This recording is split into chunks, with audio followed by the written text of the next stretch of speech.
What happens when a brilliant mind is twisted by an ideology so monstrous that it transforms a trained physician, a man sworn to heal, into history's most infamous torturer? What happens when the tools of medicine, the scalpel, the syringe, the surgical table, become instruments not of healing but of unspeakable cruelty? Josef Mengele, the man history would come to know as the Angel of Death, answered that question in the most horrifying way imaginable. For nearly 2 years, he stood at the ramp of Auschwitz-Birkenau, the largest death camp in the Nazi Empire, and with a casual flick of his white-gloved hand, decided who would live and who would die. Prisoners remembered him as immaculately dressed, almost always humming an opera tune, smiling warmly at children before sending them to the gas chambers. He was charming, educated, and utterly, irredeemably evil. His name became synonymous with suffering on a scale that defies comprehension. But the story of Josef Mengele does not end at Auschwitz. When the Soviet army liberated the camp in January 1945, Mengele had already vanished. He would spend the next 34 years as one of the most hunted men in the world, slipping across borders, hiding in plain sight, befriending Nazi sympathizers, and evading justice with a combination of luck, help from powerful networks, and the occasional spectacular failure of those who sought him.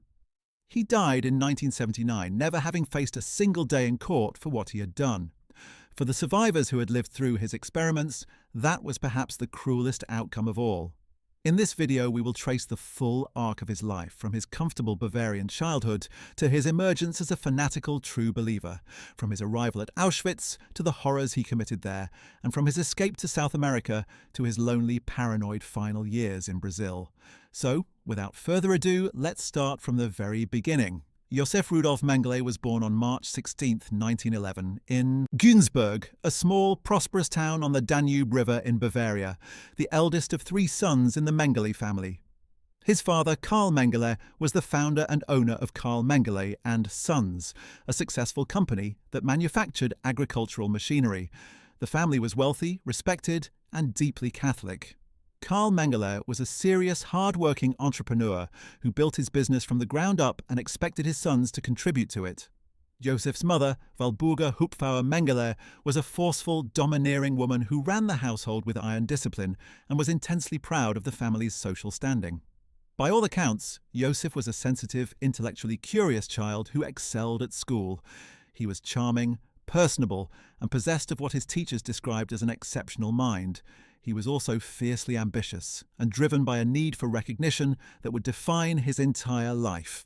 Neighbours in Günzburg remembered him as a polite, pleasant boy, one of the town's golden children, destined, it seemed, for success. Few could have imagined what that intelligence and ambition would eventually serve. In 1930, at the age of 19, Mengele left Günzburg to study philosophy and medicine at the University of Munich, one of Germany's most prestigious academic institutions. Munich was at that time a cauldron of political ferment. The Nazi movement had its roots there, and the city's streets were filled with the noise of rallies, the sight of brown-shirted stormtroopers, and the rising rhetoric of nationalist extremism. Mengele was swept up in the atmosphere. He joined the Stahlhelm, a nationalist paramilitary veterans organization, as early as 1931, signaling the direction of his political sympathies. However, a period of illness forced him to withdraw from the Stahlhelm in 1934, and he later claimed that his health had kept him from fully engaging with the party during those early years. What is certain is that by the time he completed his first degree in philosophy at Munich in 1935, with a thesis on racial differences in jaw structure, Josef Mengele was already thinking in the language of race science. He then transferred to the University of Frankfurt to study medicine, where he came under the influence of Dr. Ottmar von Verschuer, one of Germany's foremost racial hygienists and an expert on twin research.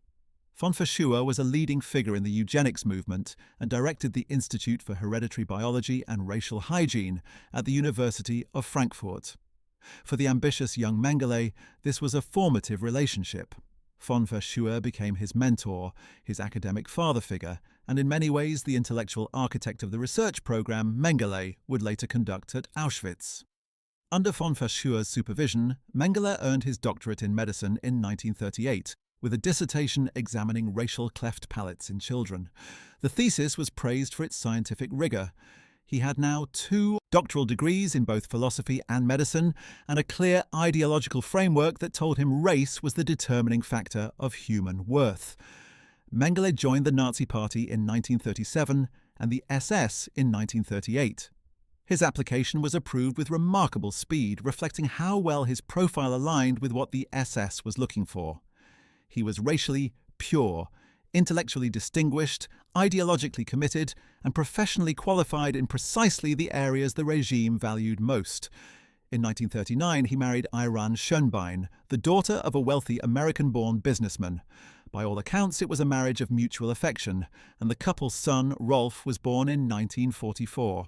Mengele was, in the domestic sphere, by all appearances, a devoted husband and proud father. This was the mask that many who knew him socially would later struggle to reconcile with what he became. When the Second World War began in September 1939, Mengele volunteered for military service. He initially served with a mobile medical unit before being assigned to the Waffen-SS in 1940. He served on the Eastern Front with the SS Division Viking, a unit that saw some of the most brutal fighting of the entire war. In 1942, during combat in Ukraine, he reportedly pulled 2 German soldiers from a burning tank under enemy fire, an act of physical courage that earned him the Iron Cross First Class, one of Germany's highest military decorations, as well as the Black Wound Badge. These were real battlefield honours, not honorary titles. Mengele had proven himself under fire. He also sustained wounds severe enough that he was judged unfit for further frontline combat. And it was this medical categorization that set in motion the chain of events that would lead him to Auschwitz. In early 1943, Mengele applied for a transfer to the concentration camp medical service. He specifically requested posting to Auschwitz-Birkenau, the vast death camp complex in occupied Poland that had by that point already become the murder capital of Europe. Historians have debated precisely why Mengele sought this posting. One explanation is purely professional and scientific. Auschwitz represented an unparalleled opportunity for the kind of twin research he had been pursuing under von Verschuer. Nowhere else in the world could a researcher gain access to such vast numbers of subjects, including twins, dwarfs, and people with unusual hereditary conditions, in such controlled circumstances. Circumstances where the usual ethical constraints of scientific research simply did not apply. Another explanation is ideological. Mengele was a true believer. He genuinely thought that what he was doing served the cause of improving the German racial stock. A third explanation is more prosaic. Auschwitz was a prestigious posting within the SS medical hierarchy, and for an ambitious man it offered the chance for recognition and career advancement. Whatever his precise motivations, on May 30th, 1943, Josef Mengele arrived at Auschwitz-Birkenau. He was 32 years old. He was dressed in an immaculate SS uniform, his boots polished to a mirror shine. He had a slight athletic build and dark wavy hair parted on the right. He was, by every account, strikingly handsome. And he was, by every measure that matters, a monster. The Auschwitz-Birkenau complex was, by the spring of 1943, the nerve centre of the Holocaust. It consisted of several camps spread across a vast area of southern Poland, originally known as Oświęcim. Auschwitz-Birkenau was the original camp, established in 1940 in converted Polish military barracks. Auschwitz II, the Birkenau camp, was constructed in 1941 and became the primary extermination site, containing enormous gas chambers and crematoria capable of murdering and disposing of thousands of people per day. Auschwitz III, Monowitz, served as a slave labour camp attached to the IG Farben synthetic rubber factory. By the time Mengele arrived, the camp was processing transports from across occupied Europe, sending the vast majority of each train load directly to the gas chambers and selecting only a small fraction as workers. The camp's SS medical staff were responsible for a particularly grim duty. They were required to be present at the arrival of each transport to conduct what was called the selection, the process of deciding who would live, at least temporarily, as a slave labourer, and who would be killed immediately. The ramp selection at Auschwitz-Birkenau has been described hundreds of times in survivor testimony, and its horror never diminishes with repetition. Trains arrived, sometimes carrying thousands of people packed into cattle cars that had been locked for days. When the doors were thrown open, the prisoners stumbled out into the harsh lights and barked orders of SS guards. They were confused, exhausted, dehydrated, and terrified. Many had no idea where they were or what was happening. Then, walking along the line of newly arrived prisoners, came the SS, doctors. Among them, increasingly, was Mengele. He would walk the line with a kind of jaunty energy, sometimes whistling or humming a melody from Wagner or Verdi. He would glance at each prisoner, making rapid assessments, sometimes asking a question, sometimes lifting a chin to look more closely at a face. Then would come the gesture, a flick of the finger or thumb to the left or the right. Right meant slave labour, a temporary reprieve from immediate death. Left meant the gas chamber, and death within hours. Mothers holding young children almost always went left. The elderly and the infirm went left. Anyone who looked ill or weak went left. Twins and dwarfs and people with unusual physical characteristics, they went in a separate category entirely. They went to Mengele's research block. What made Mengele's conduct at the ramp particularly chilling to survivors was not the power he wielded, terrifying as that was, but the manner in which he wielded it. Other SS doctors performed selections out of what appeared to be duty or grim efficiency. Mengele seemed to enjoy it. He was frequently described as smiling, cheerful, almost playful during the selections.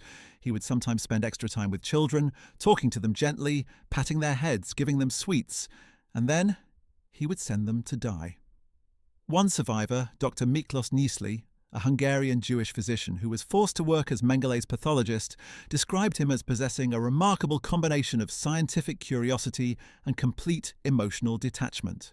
The children were not people to Mengele. They were specimens, data points, research material. And this, perhaps more than anything else, is what placed him beyond the ordinary evil of Nazi perpetrators. He had intellectualized his cruelty into something he understood as science. It is impossible to know with precision how many people were sent to their deaths by Mengele's gesture on the Birkenau ramp, but estimates based on transport, records and survivor accounts suggest that he personally conducted selections that resulted in the deaths of hundreds of thousands of people. He served at Auschwitz from May 1943 until January 1945, a period of approximately 20 months during which transports arrived almost continuously.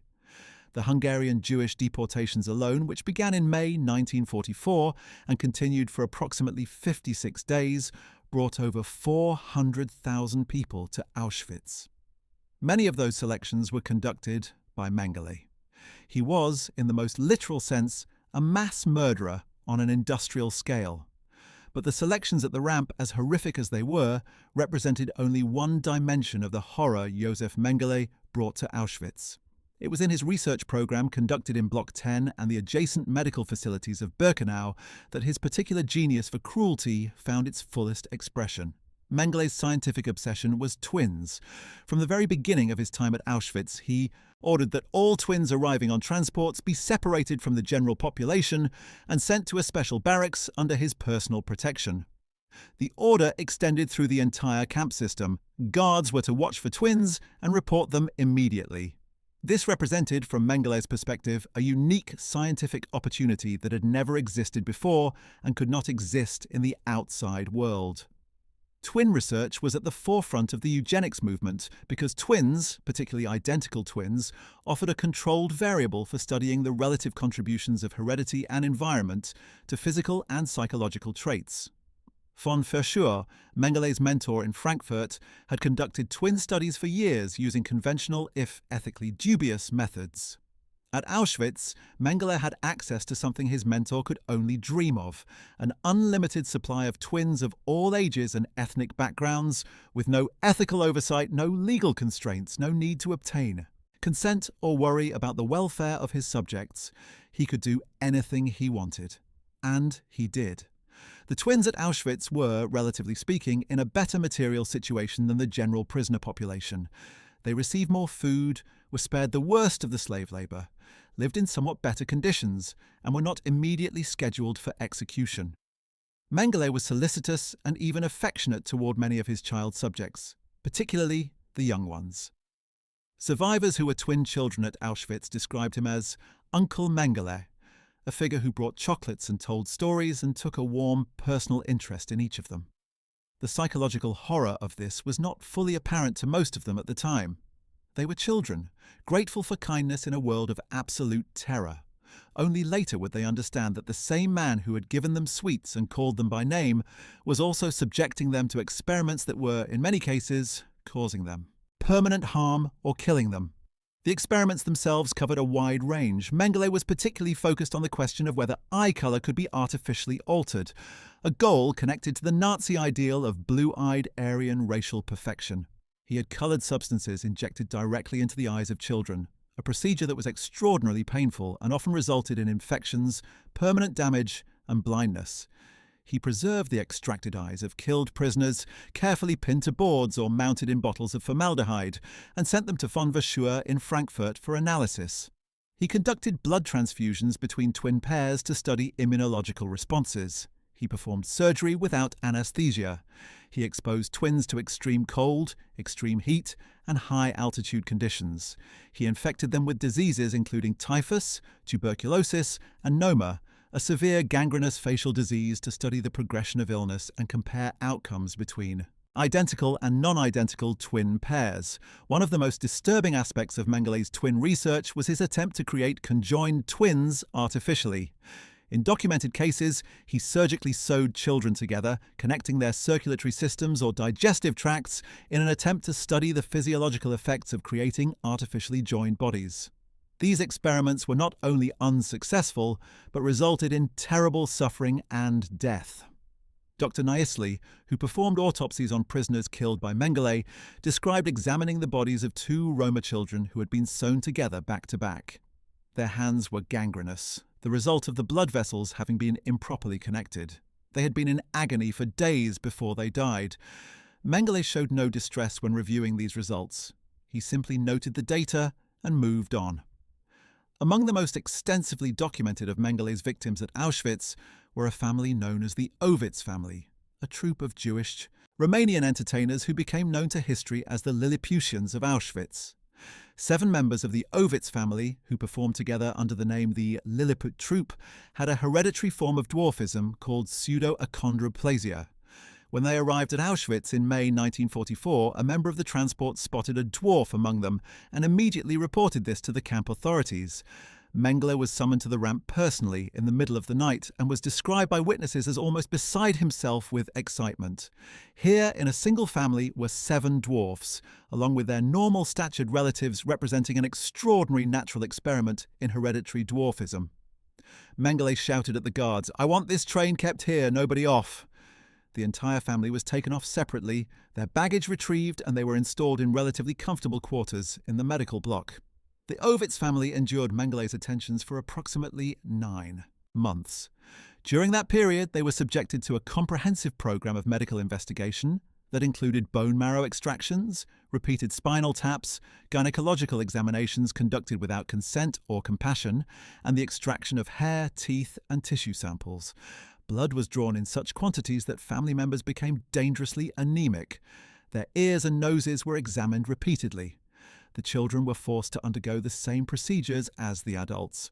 The 7 dwarfs survived, along with their normal-statured relatives, and were liberated by Soviet forces in January 1945. In a 1975 interview, one of the surviving dwarfs, Perla Oitz, described the experience with heartbreaking clarity. She said that Mengele had told them they would not die, that he needed them, and that in this one particular sense he had kept his word, but that the price of survival had been suffering that could not be measured or adequately described. Mengele's research extended far beyond twins and dwarfs. He was deeply interested in a hereditary condition called noma, a rapidly progressing gangrenous disease affecting the face and jaw that was rampant among the malnourished children in the gypsy camp at Birkenau. Rather than attempting to treat it, Mengele studied its progression, preserving affected tissue and heads for research purposes. He was fascinated by a condition called heterochromia, in which a person has 2 different coloured eyes, and went to considerable lengths to collect the eyes of people with this condition, sometimes having them killed specifically so their eyes could be extracted. He conducted research on the impact of altitude and temperature on the human body. He studied physical anomalies of all kinds: gigantism, cleft palates, club feet, unusual skin conditions. He was, in the perverse logic of his own worldview, a scientist, and Auschwitz was his laboratory. The complicity of the SS medical hierarchy in Mengele's research is important. to understand. He was not operating outside the system or in defiance of his superiors. The SS Medical Service had an official research mandate, and Mengele's work was sanctioned at the highest levels.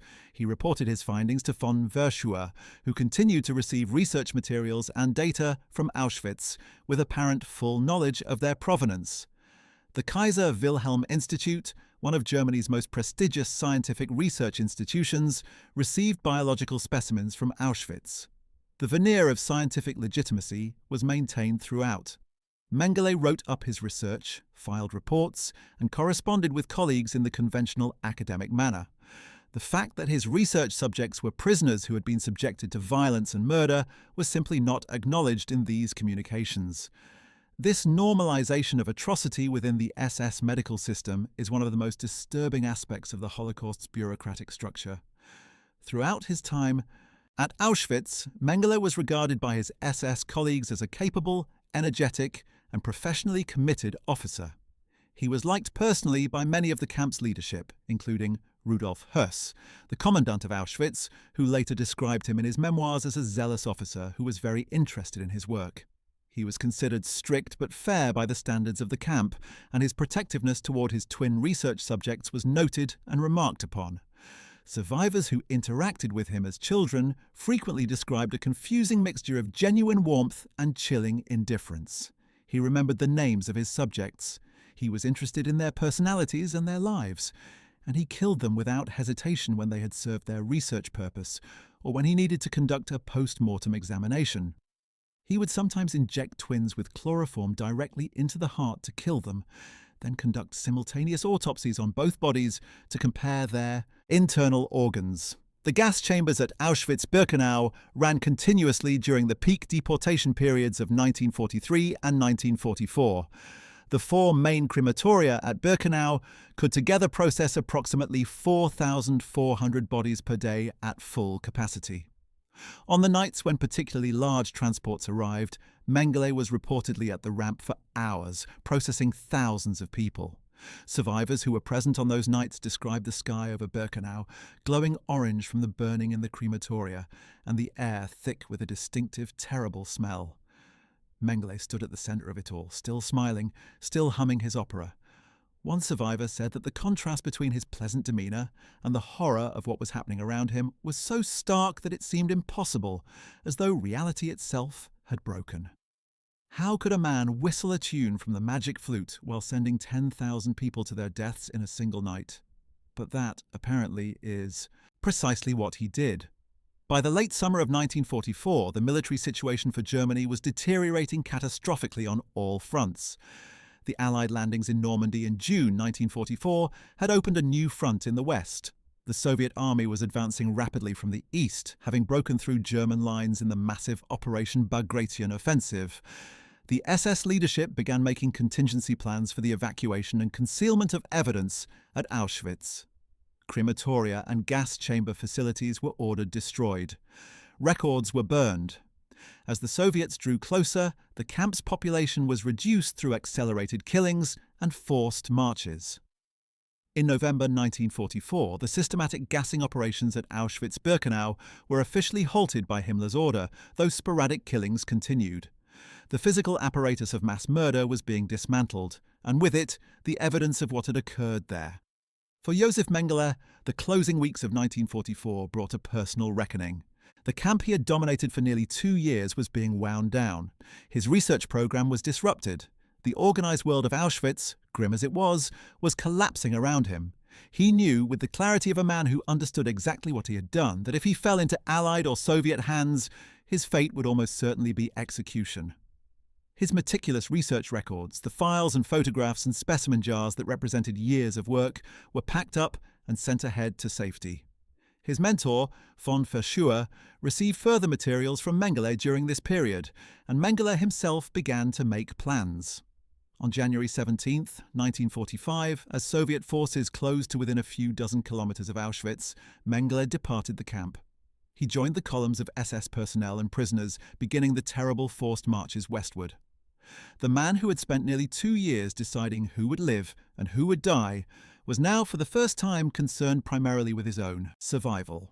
The Soviet army entered Auschwitz on January 27, 1945. They found approximately 7,000 prisoners who had been left behind, too sick or weak to march. They found warehouses containing hundreds of thousands of items of clothing, 30,000 pairs of shoes, more than 7 tons of human hair, and the physical remnants of a crime of unimaginable scale. They found the ruins of the crematoria, partially demolished by the retreating SS. They found the medical facilities where Mengele had worked, including some of his experimental records. But they did not find Mengele. He was already gone, moving westward with the rest of the SS, carrying false identity papers and a determination to survive. In the immediate aftermath of his departure from Auschwitz, Mengele found himself caught up in the chaos of the collapsing German military machine. He served briefly with a Wehrmacht unit in the final weeks of the war and was present in Germany when the formal surrender came in. May 1945. He was actually captured by American forces in June 1945 and held as a prisoner of war. This is one of the most extraordinary and maddening facts of the entire Mengele story. He was in American custody. He was processed and identified.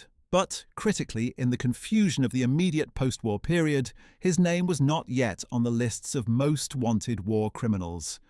The Allied forces were overwhelmed with millions of prisoners, and the full picture of what had happened at Auschwitz was still emerging. Mengele presented himself using his own name, which was not yet notorious and was not identified as anyone of particular interest. He was released. The man who would become one of history's most hunted criminals simply walked out of American custody in the summer of 1945 and vanished into a defeated, chaotic Germany. After his release, Mengele spent the next 4 years in Germany, hiding in plain sight in the Bavarian countryside.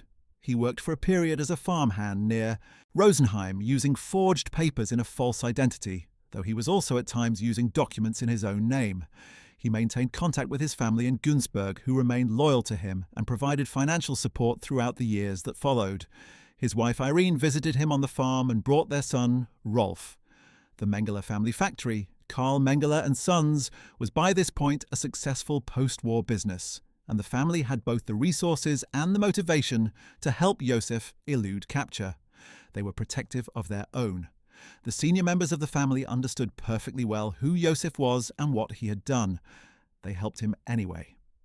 During these years in Bavaria, Mengele was not entirely untroubled.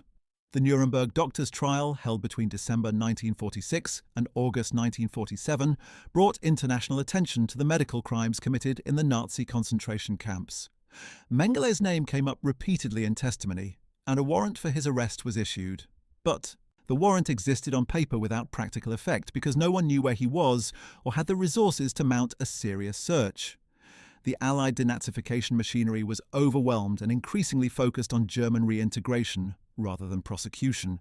The emerging Cold War was beginning to reshape Allied priorities, and Josef Mengele was living quietly on a Bavarian farm, helping with the harvest and waiting.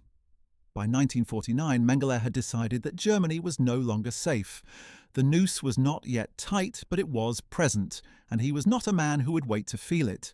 He obtained a new set of false documents through a network that included former SS members, sympathetic clergy in the Catholic hierarchy, and organizations like Odessa, the semi-legendary SS Veterans Escape Network, whose existence remains a matter of historical debate, but whose practical effect in facilitating escapes is well documented.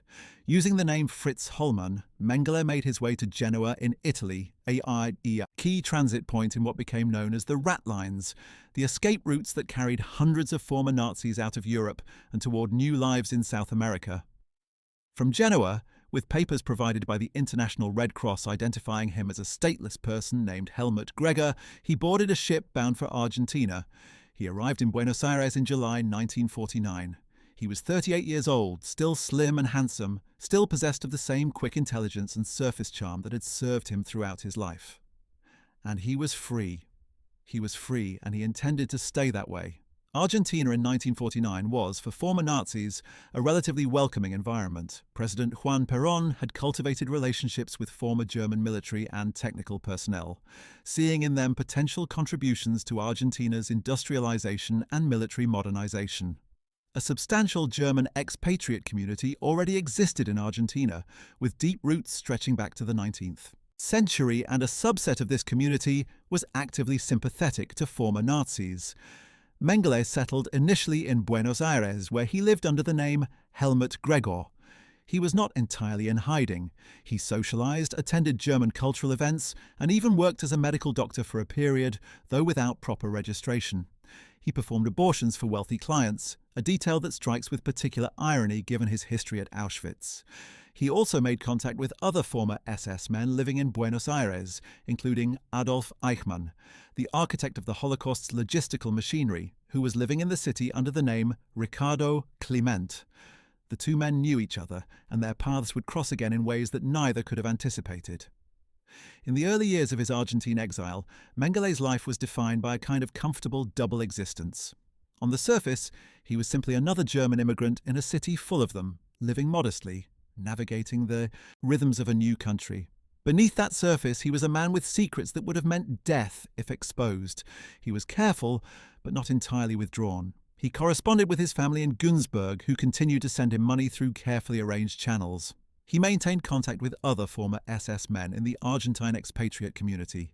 He even remarkably applied to the Argentine authorities for a document acknowledging his identity as Helmut Gregor, a stateless German citizen.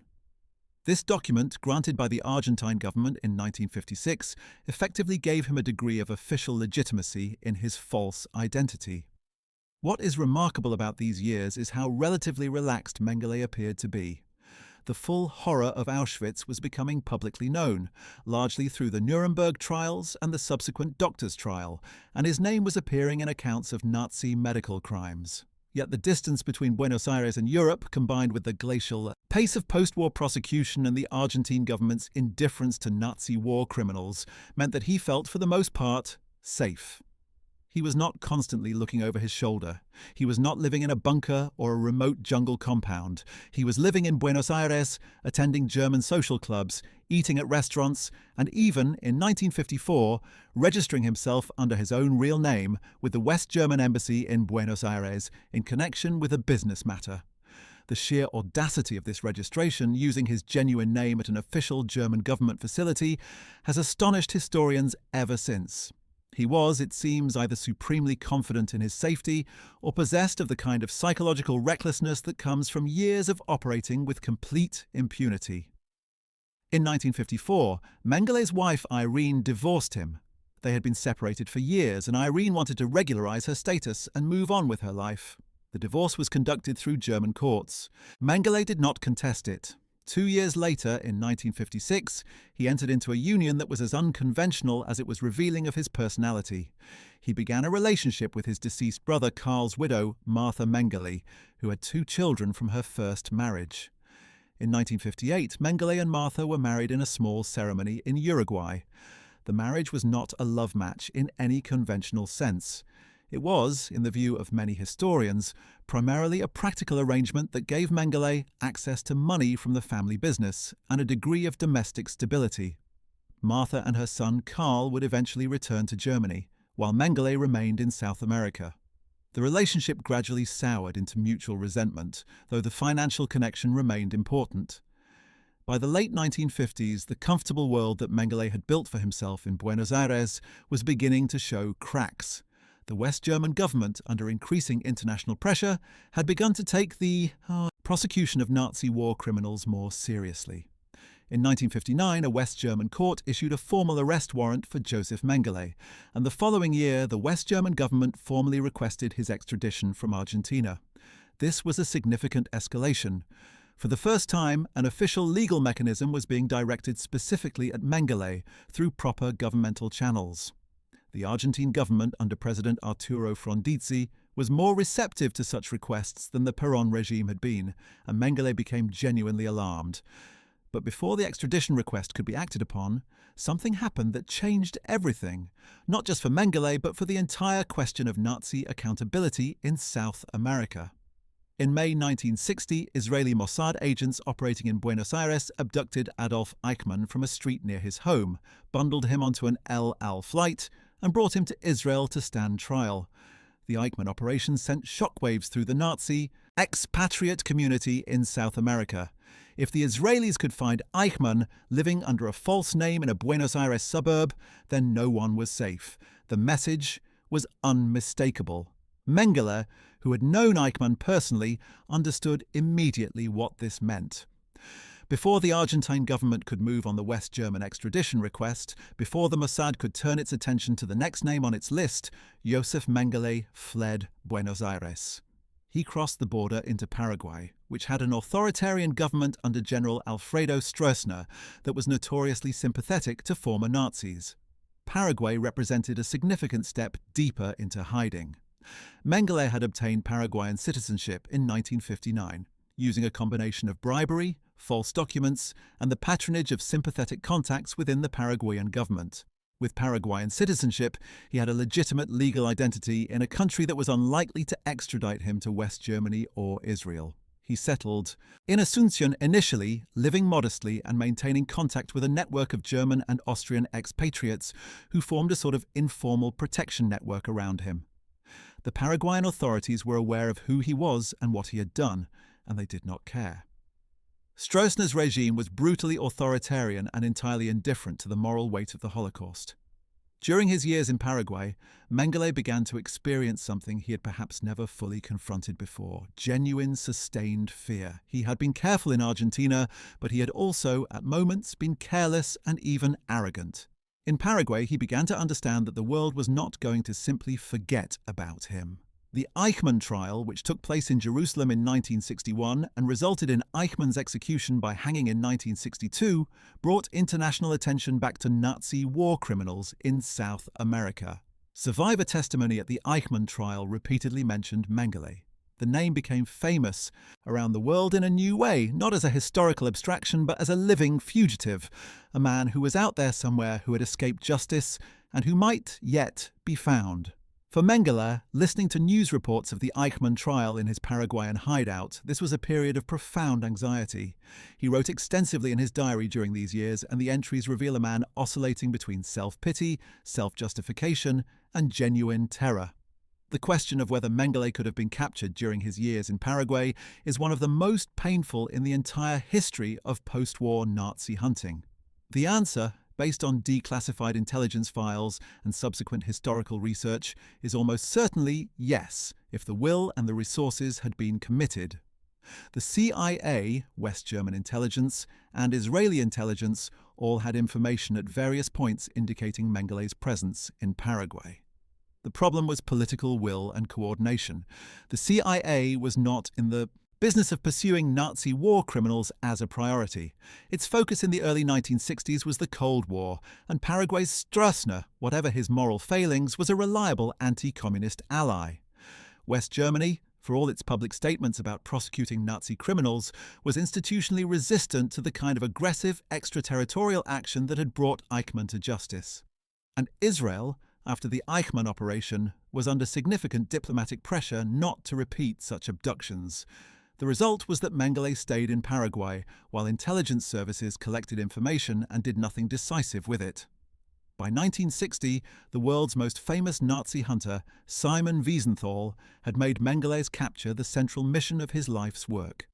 Wiesenthal, an Austrian Jewish survivor of multiple concentration camps who had dedicated himself after liberation to tracking down Nazi criminals, established the Jewish Documentation Center in Vienna and made Mengele his primary target.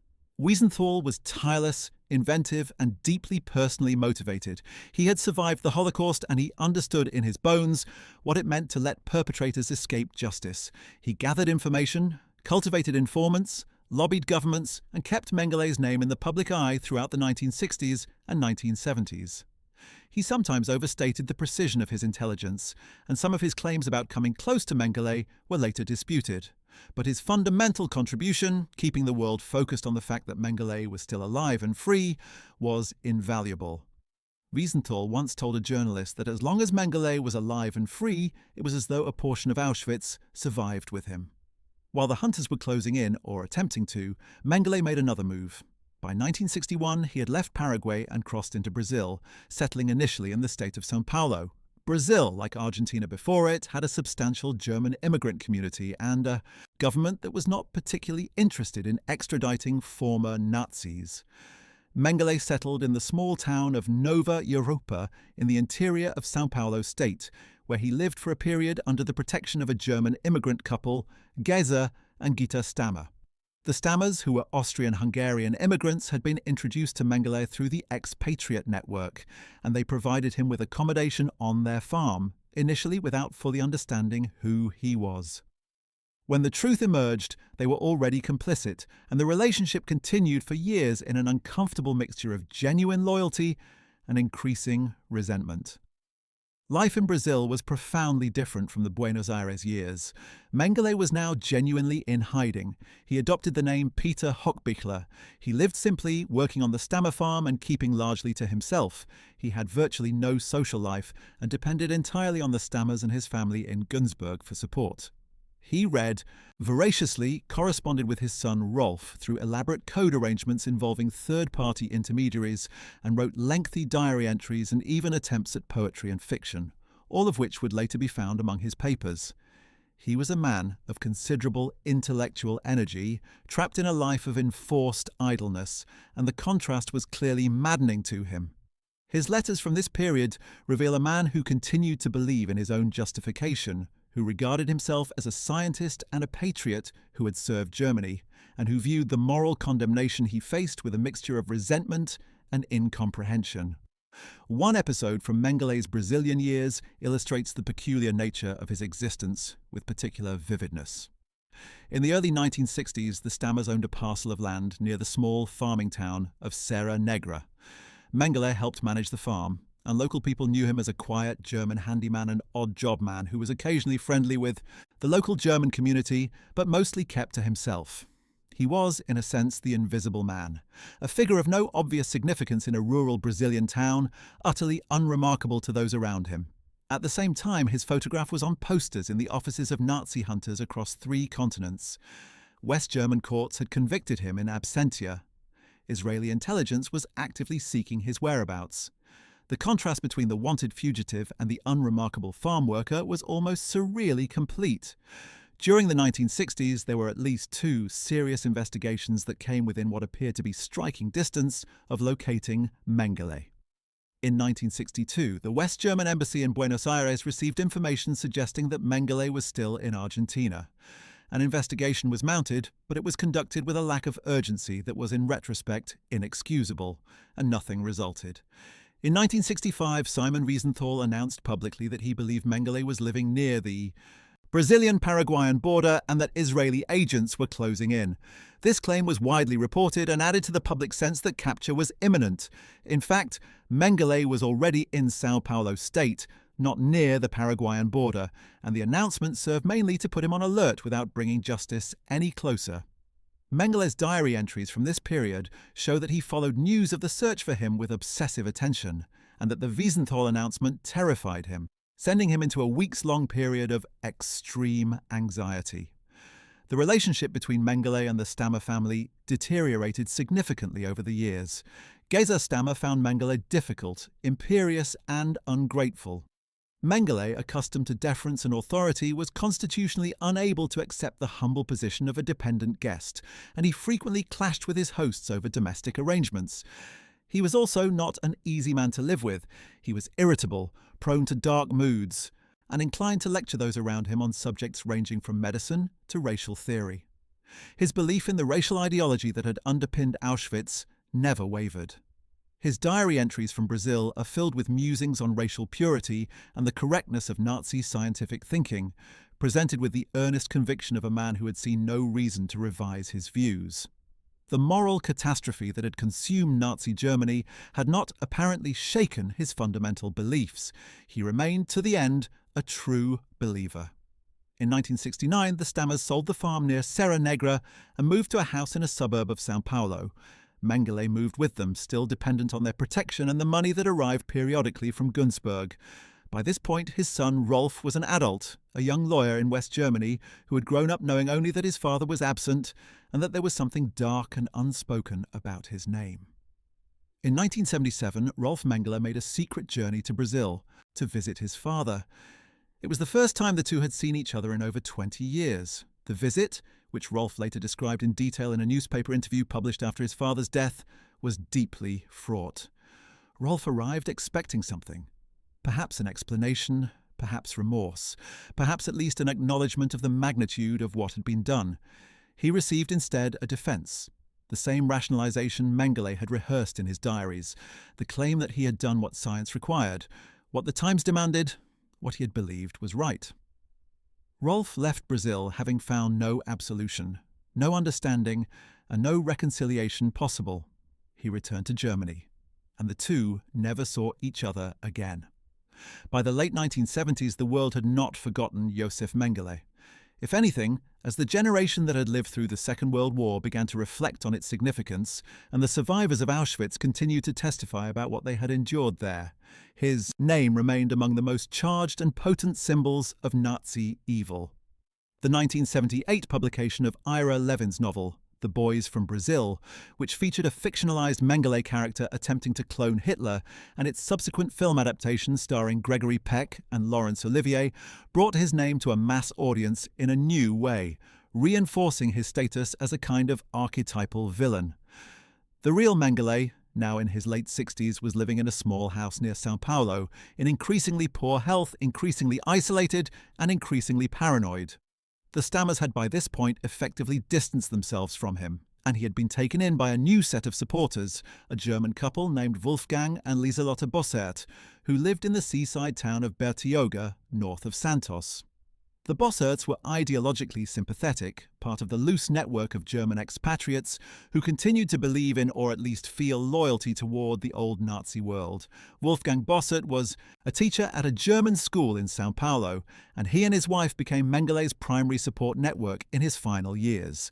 They visited him, ran errands for him, helped him with correspondence, and provided the human contact that his increasingly isolated existence required. Mengele, who had always been a man of social intelligence and personal charm, was by this point a diminished figure, elderly, physically unwell and emotionally brittle. He suffered from a number of health problems, including high blood pressure, an ear infection that caused persistent dizziness, and, perhaps most symbolically, recurring prostate difficulties.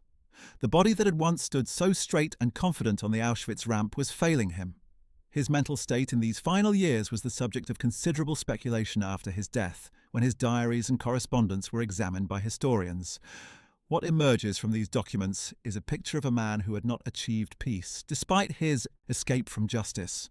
He was tortured by loneliness, by the fear of discovery, and by what seems to have been a grinding, persistent anxiety that could not entirely be suppressed by his self-righteous rationalizations.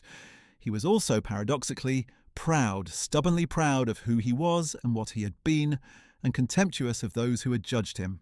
He wrote with bitter resentment about the hunt for him, about what he regarded as the victor's injustice of the Nuremberg trials, about the world's failure to understand what German science had been trying to achieve. He was, in the most fundamental sense, unreformed and unrepentant. The decades of exile, poverty, and fear had changed his circumstances, but not his soul. In February 1979, Mengele travelled to the beach town of Bertioga to visit the Bosserts at their holiday cottage near the sea. He was 67 years old and in poor health. On February 7, 1979, he went swimming in the Atlantic Ocean near the beach. While in the water, he suffered a massive stroke. He was dragged to shore but could not be revived. Josef Mengele, the angel of death, the man who had sent hundreds of thousands of people to their deaths with a casual flick of his hand, died in the warm water of a Brazilian beach of natural causes, unidentified and uncaptured, having evaded justice for 34 years. He was buried 3 days later in a small cemetery in the municipality of Embu das Artes, near São Paulo, under the name Wolfgang Gerhard, the identity of a deceased Austrian Nazi supporter whose papers Mengele had been using for the last several years of his life. His grave was unmarked by any mention of his true identity. The Bosserts knew who was in that grave. The Stammers knew, his son Rolf knew, but the world did not. For 6 years after his death, Josef Mengele continued to exist in the public imagination as a living fugitive. The hunt continued. Simon Wiesenthal, the Israeli Mossad, West German prosecutors and journalists from around the world continued to chase leads, some genuine, some fabricated, many simply confused. Reports placed him in Paraguay, in Bolivia, in Egypt, in various corners of South America. Some informants claimed to have seen him, spoken to him, or had recent contact with him. A bounty had been placed on his head. The West German government increased the reward for information leading to his capture. All of this activity was directed at a man who had been lying in an unmarked grave in Brazil for years. The truth emerged in June 1985 when Brazilian police, acting on information provided by the Bossets after intense pressure from investigators, led authorities to the grave in Embu das Artes. The remains were exhumed and subjected to forensic examination. Specialists examined the skull, the teeth, the bone structure, and whatever other material could be recovered. Their conclusion, announced in June 1985, was that the remains were almost certainly those of Josef Mengele, based on multiple lines of physical evidence. The dental records matched. The bone structure was consistent. The skull matched Mengele's known facial characteristics. However, the forensic methods of 1985 were not sufficient to provide absolute certainty, and for several years after the announcement, skeptics, including some Mengele survivors and Simon Wiesenthal himself, questioned whether the remains were genuinely Mengele's, or whether this was an elaborate deception. The definitive answer came in 1992 when DNA analysis was applied to the exhumed remains for the first time. A blood sample was provided by Rolf Mengele, who confirmed in 1985 that his father had died in Brazil and gave a detailed account of his 1977 visit and subsequent communications, giving investigators the biological material needed for comparison. The DNA analysis, conducted by leading forensic scientists, confirmed with absolute certainty that the remains in the Embu das Artes cemetery were those of Josef Mengele. The Angel of Death was dead. He had been dead for 13 years. He had never faced trial. He had never faced his victims. He had never, in any legally meaningful sense, been held accountable for what he had done. The reaction to this confirmation was complex and emotionally charged. For the survivors of Mengele's experiments at Auschwitz, the confirmation was both a relief and a fresh source of anguish. A relief because the uncertainty was over, because they could stop fearing that he was still out there, still alive, still free and comfortable in some South American compound. A source of anguish, because natural death in a warm Brazilian sea was simply not justice. It was the absence of justice, dressed as an ending. Perla Oitz, one of the dwarf members of the Oitz family who had survived Mengele's experiments, said after the confirmation, "I wanted him to stand before a judge. I wanted the world to hear what he did. Instead, he died in the water." Her words express something that no historical analysis can improve upon. Simon Wiesenthal, whose pursuit of Mengele had consumed decades of his life, was reported to have wept when the DNA confirmation was announced, not from relief, but from grief. He had spent more than 30 years working toward the goal of seeing Mengele in a courtroom, and that goal had been denied him. He later wrote that the failure to capture Mengele was the greatest failure of his career, and he accepted a portion of the blame, noting that there had been moments when better coordination and more decisive action might have led to capture. But he also placed responsibility where it clearly belonged, with governments that had the intelligence and the authority to act, and chose not to. The story of why Mengele was never captured is, in many ways, as important as the story of what he did at Auschwitz. Understanding the failure of the hunt illuminates not just the specific case of one fugitive, but the broader structural failures of post-war accountability. To understand this fully, it is necessary to revisit the key moments when capture was genuinely possible and to examine why each of them came to nothing. The first such moment, the most agonizing in retrospect, was his American captivity in 1945. American forces held Mengele as a prisoner of war in the immediate aftermath of the German surrender. He had not yet achieved notoriety. His name did not appear on the lists of most wanted war criminals that were being circulated among Allied forces. The sheer scale of the processing problem, millions of German military personnel requiring identification and assessment, meant that individual cases without a clear red flag were not pursued in depth. Mengele simply fell through the cracks. He was released, and history pivoted. The second missed opportunity came in 1961 and 1962, in the immediate aftermath of the Eichmann abduction. At that moment, intelligence services around the world were directing unprecedented attention toward Mengele. The Israeli Mossad, which had just demonstrated its capacity for extraterritorial operations with the Eichmann kidnapping, was reportedly seriously considering a parallel operation against Mengele. There are accounts, some corroborated and some disputed, suggesting that Israeli agents came very close to locating Mengele in South America during this period. What stopped a Mengele operation was primarily political rather than operational. The Eichmann abduction had created a serious diplomatic crisis between Israel and Argentina, and Israeli Prime Minister David Ben-Gurion was under pressure not to repeat the provocation. A decision was made at the political level not to pursue another abduction operation in the near term. Mengele, who fled Buenos Aires before any such operation could have been mounted anyway, had the luck of circumstances working in his favour. The third critical window was in the early 1970s, when Mossad and West German intelligence had information pointing toward Mengele's presence in Brazil. Declassified documents have since confirmed that both services had information that was, in retrospect, directionally accurate, but the quality of the intelligence was uneven, and translating vague geographical indications into a specific address and a viable operation proved beyond their capacity or will at the time. The German government, which was funding a substantial reward for information leading to Mengele's capture, was also receiving information from multiple sources, some reliable and some from people seeking the reward money through fabricated tips. The genuine signal was buried in a great deal of noise. There is also a more uncomfortable dimension to the failure to capture Mengele, one that reflects the politics of the Cold War and the compromised moral landscape of the post-war West. Some historians have argued, based on documentary evidence, that American intelligence agencies, specifically the CIA, had information about Mengele's whereabouts at various points and chose not to share it with West German or Israeli authorities. The rationale, insofar as one can be reconstructed, appears to have been connected to Paraguay. Stroessner's Paraguay was an important American ally in the context of Cold War containment policy in South America. Confronting Paraguay publicly over its harboring of Nazi fugitives would have complicated that relationship.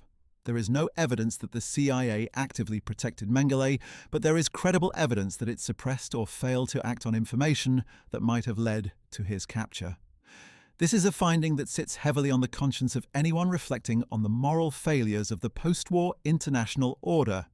The role of the Mengele family in Günzburg deserves particular attention.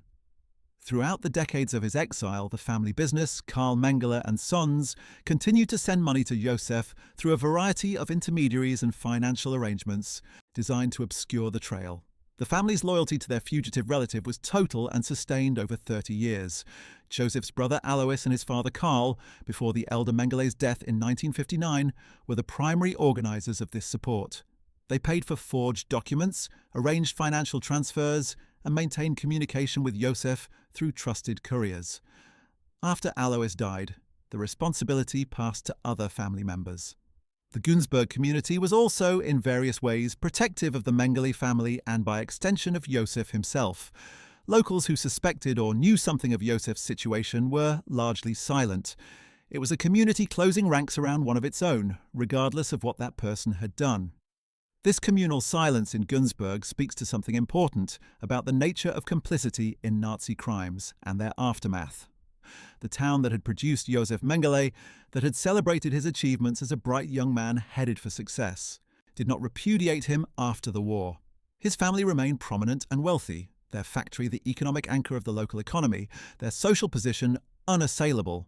To condemn Josef Mengele publicly was, for many in Günzburg, to condemn the family, the factory, the jobs, the prosperity, and so most did not. This is not a uniquely German phenomenon. Similar dynamics of protective silence around war criminals and their families have been documented in communities across Europe. But it is particularly stark in Günzburg, where the evidence of the community's awareness and complicity was subsequently documented by journalists and historians who interviewed residents. When the news of Mengele's death and the subsequent DNA confirmation became public in the mid-1980s and early 1990s, the reaction in Günzburg was muted and revealing. Some residents expressed relief that the matter was finally settled. Others continued to defend the Mengele family, insisting that Karl Mengele and Sons was a good employer and that the family should not be held responsible for Josef's actions. A small number spoke of Josef himself with what sounded very much like residual sympathy. The mayor of Günzburg at the time of the DNA confirmation gave a careful statement acknowledging the confirmed identity, while declining to speak further about the family or the town's relationship to its most infamous son. It was the response of a community that had long since decided to move on without fully reckoning with what it had enabled. The medical and scientific communities also faced a reckoning in the aftermath of Auschwitz, and Mengele's case was central to that reckoning. In the immediate post-war period, the Nuremberg doctors' trial of 1946 and 1947 established the Nuremberg Code, a set of principles governing ethical conduct in human experimentation. The Code's first and most fundamental principle stated that the voluntary consent of the human subject is absolutely essential. This principle, so obvious in its statement and so grotesquely violated in Mengele's practice, became the foundation of modern medical ethics. The Declaration of Helsinki, adopted by the World Medical Association in 1964, built on the Nuremberg Code and became the international standard for ethical research. In a deeply uncomfortable sense, the horrors documented at the doctor's trial, including Mengele's work, directly shaped the ethical framework of modern medicine.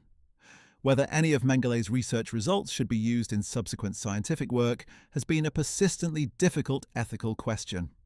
In the 1980s and 1990s, when the issue was actively debated in bioethics circles, a consensus emerged that the data derived from Mengele's experiments should not be cited or used in legitimate scientific research, both because its production involved such severe violations of human dignity and because the data itself was of questionable scientific validity. Mengele's experimental methodology was poor by any standard. His sample sizes were too small, his controls inadequate, and his observations often distorted by ideological preconceptions. The science he produced was not only unethical, but largely worthless. He was not, in the end, even a good scientist. He was a man with a medical degree, a fanatical ideology, and access to an unlimited supply of human beings whom his worldview did not recognize as fully human.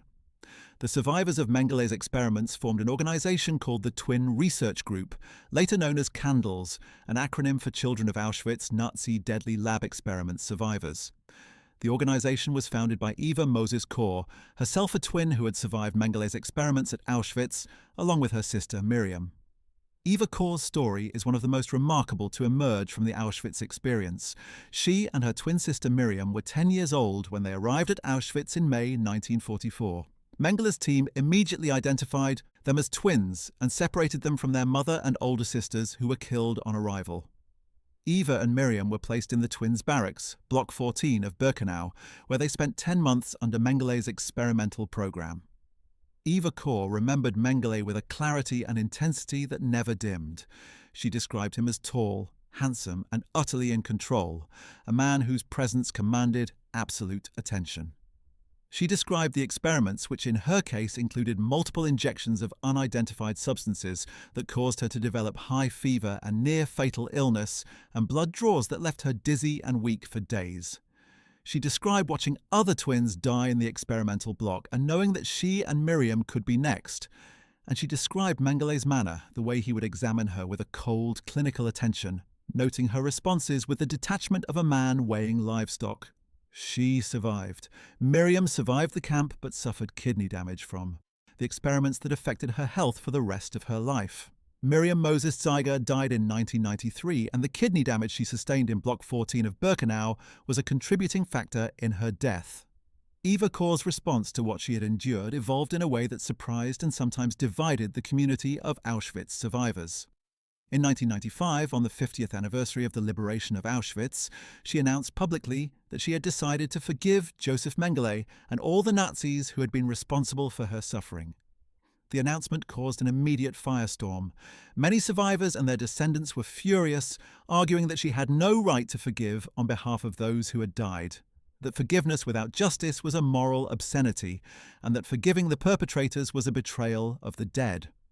Eva Kor responded that her forgiveness was not for Mengele's benefit, but for her own. It was an act of liberation, a way of freeing herself from the prison of victimhood and the ongoing power of her tormentors over her emotional life.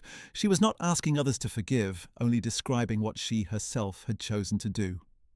The debate her announcement ignited has never been fully resolved and reflects the profound difficulty of these questions. Who has the right to forgive atrocity? What does forgiveness even mean when the perpetrator is dead and unrepentant? Is there a moral difference between personal forgiveness and legal accountability? These are questions that Mengele's life and death raised and that remain unanswered.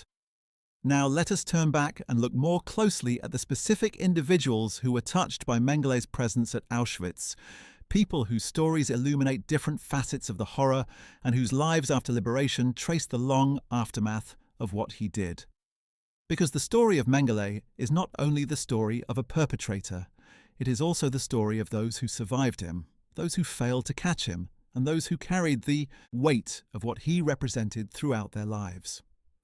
Among the most haunting survivors of Mengele's experiments were the twins known as the Moskowitz twins, Leah and Rachel, who arrived at Auschwitz from Hungary in 1944. They were 16 years old, the daughters of a rabbi from a small Hungarian village. When they stepped off the transport, they were immediately identified as twins by an alert guard who had been instructed to watch for them. Mengele was summoned. He examined them with what witnesses described as visible excitement, circling them, measuring their facial features with calipers, asking them questions about their family history. They were taken to the twins' block. Over the following months, they endured blood draws, injections, gynecological examinations, and various physical measurements taken at regular intervals. Rachel was injected with a substance that caused a severe reaction, leaving her bedridden for weeks with a raging fever. She recovered, but with permanent damage to her immune system that would affect her health for the rest of her life. They survived the liberation and made their way eventually to Israel, where they lived for many decades. Rachel died in 1985, the year the graves in Embu das Artes were exhumed. She never learned with certainty that Mengele was dead. Another set of survivors whose stories are particularly documented are the Spiegel twins, identical brothers from Belgium who were 14 when they arrived at Auschwitz in 1944. The Spiegel brothers were put to work as Mengele's personal research assistants in the twins' block, a role that gave them better food and safer conditions than most prisoners, but also required them to be present during experiments conducted on other twins. They witnessed procedures that they spent the rest of their lives trying, and largely failing, to forget. One of the brothers, in a testimony recorded decades after the war, described watching Mengele inject a pair of young twin girls with a tuberculosis bacterium to see how quickly they would develop symptoms. The girls were about 8 years old. They developed the disease. Both died within 2 weeks. Mengele had their bodies autopsied and compared the progression of the disease in their tissues, then filed a research report.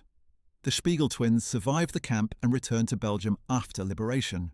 They rarely spoke about what they had witnessed until late in their lives, when a researcher from Candles tracked them down and recorded their accounts. Both lived into their 80s. Both said, repeatedly and consistently, that not a single day passed in which they did not think about Auschwitz.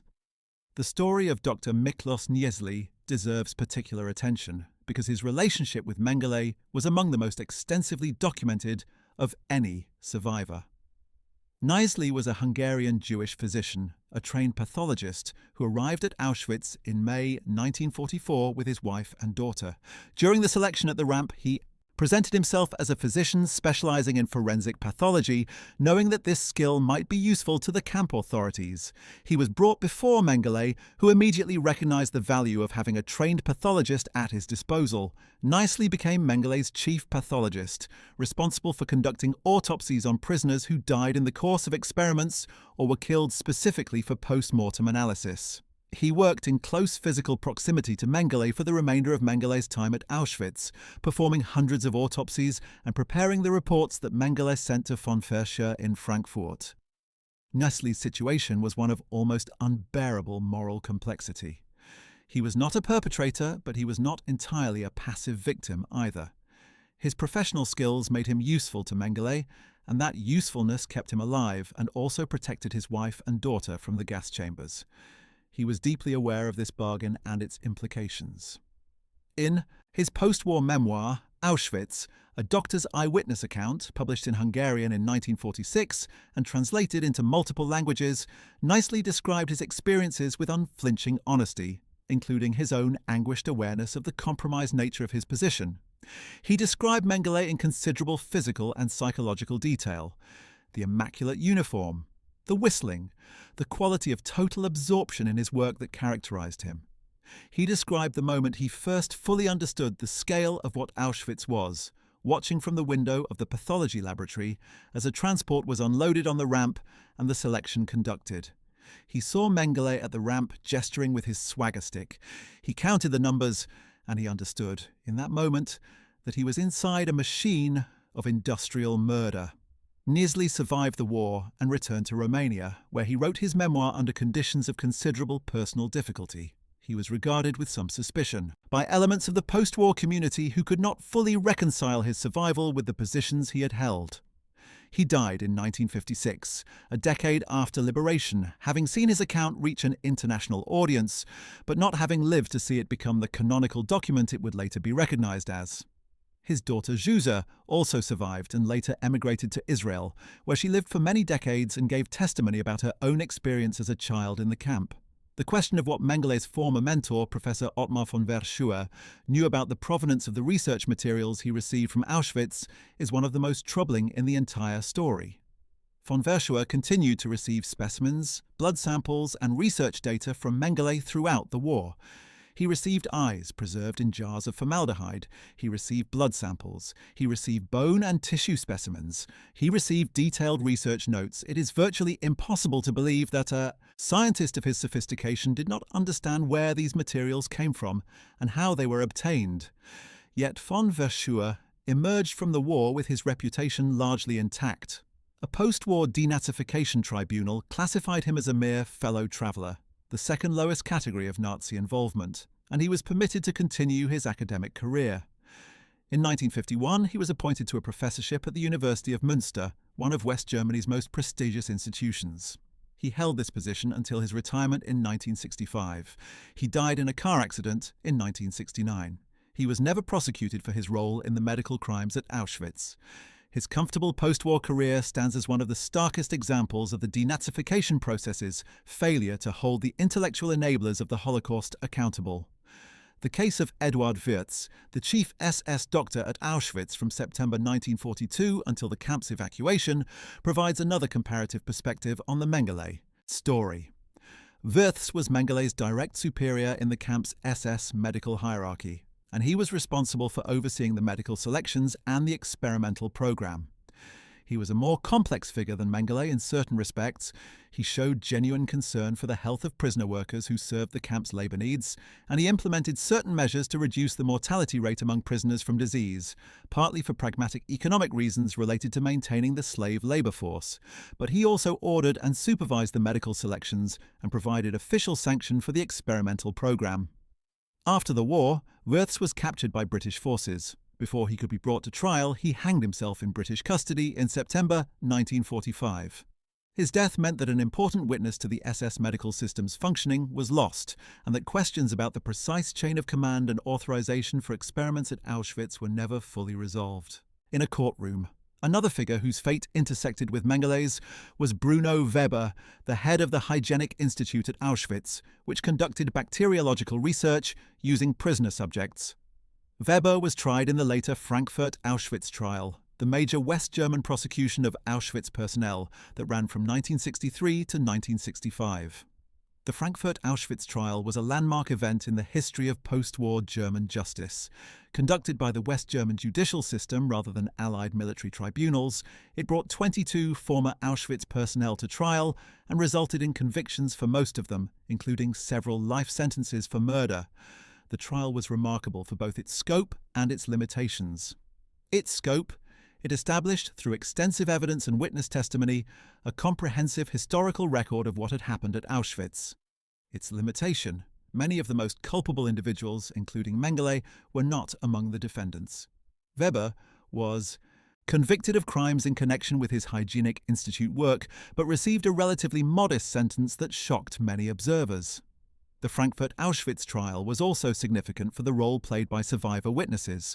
Hundreds of former prisoners, many of them seeing the former perpetrators for the first time since liberation, testified about what they had experienced and observed. The trial was covered extensively by the West German press, and it played an important role in forcing the German public to confront the reality of what had been done in their name. For many younger West Germans who had grown up in the 1950s in a society that had largely chosen to avoid examining the Nazi past, the Frankfurt trial was a rupture, a moment when the suppressed history forced its way into the present. It is directly connected to the generational questioning of the late 1960s in West Germany, when young people began demanding that their parents' generation account for itself. Among the former Auschwitz personnel convicted at Frankfurt was Oswald Karduk, an SS bloc leader at Auschwitz who was found guilty of murder and sentenced to life imprisonment. He was later pardoned in 1968 after serving several years, a decision that caused considerable public outrage. Friedrich Wilhelm Boger, an SS officer who had operated a torture device at Auschwitz known as the Boger swing, was convicted of murder and accessory to murder. Richard Baer, the last commandant of Auschwitz I, was arrested in 1960 after being recognized by a former prisoner in a West German forest, but he died of a heart attack in 1963 before the trial concluded, denying justice to those who had suffered under his command. These cases represent the complicated, incomplete, and often frustrating process of post-war German accountability.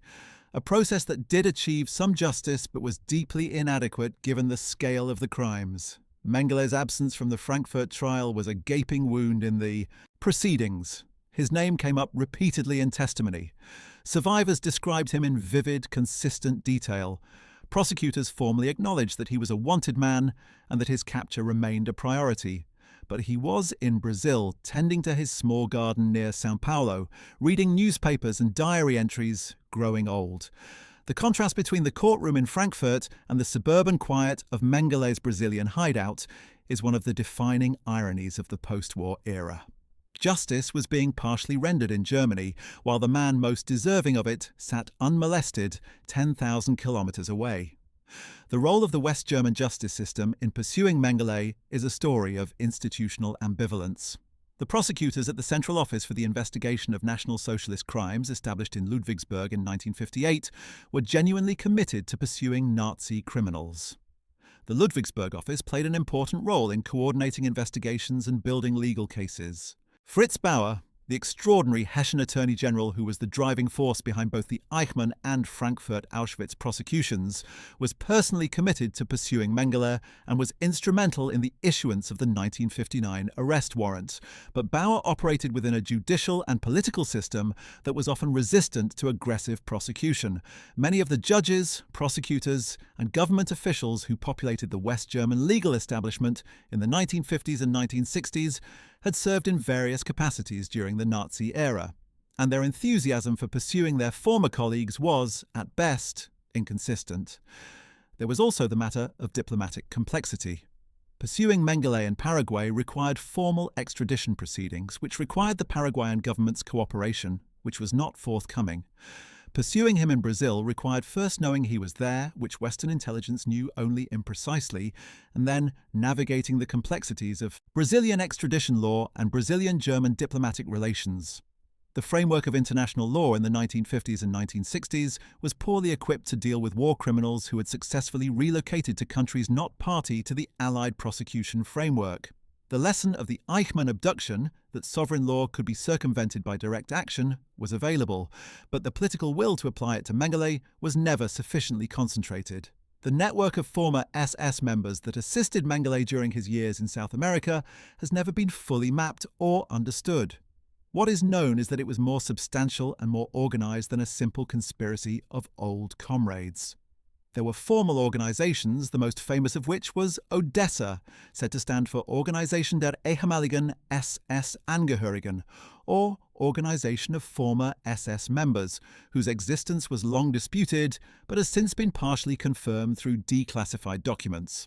There were also informal networks, former Wehrmacht and SS officers who had settled in South America and maintained social and professional connections with each other. There were sympathetic clergy, most notably Bishop Alois Hudal of the Pontificio Istituto Teutonico di Santa Maria dell'Anima in Rome, who facilitated the provision of false travel documents to German fugitives through the International Red Cross, which was at the time insufficiently rigorous in verifying the identities of those to whom it issued travel papers. And there were the professional connections that wealthy, educated European expatriates maintained with each other as a matter of course. Mengele's specific escape route from Europe is well documented. After his release from American captivity in the summer of 1945, he spent approximately 4 years in Bavaria, working on the farm near Rosenheim and maintaining contact with his family. During this period, he was assisted by former SS connections in obtaining the false documentation he needed for his departure. The Genoa connection, where he obtained the Red Cross travel document in the name of Helmut Gregor, was facilitated through a network that included former SS members and sympathetic clergy. He boarded a ship, the North King, and arrived in Buenos Aires on July 20th, 1949. He was by this point a free man in a country that welcomed him with a false identity and a determination to survive. The entire escape operation cost money, coordination, and connections, all of which the Mengele family and the broader SS Veterans Network provided. Argentina's role in sheltering Nazi fugitives is a matter of historical record, though its precise extent has been debated. President Juan Perón, who governed Argentina from 1946 to 1955, actively recruited German technical and military expertise in the belief that it would accelerate Argentine industrialization and modernization. The recruits included genuine scientists, engineers, and military specialists, many of whom had committed no war crimes, but they also included men like Eichmann and Mengele, whose crimes were known or knowable. Perón's motivations were not primarily ideological. He was not an enthusiastic Nazi sympathizer, though his authoritarian instincts and his admiration for European fascism's aesthetic and organizational elements were well documented. He was a pragmatist who wanted what German expertise could offer, and he was indifferent to the moral background of those who provided it. His government established a formal program, the Perón Immigration Project, that facilitated the entry of European refugees on a large scale, and the vetting procedures within this program were, at best, inadequate.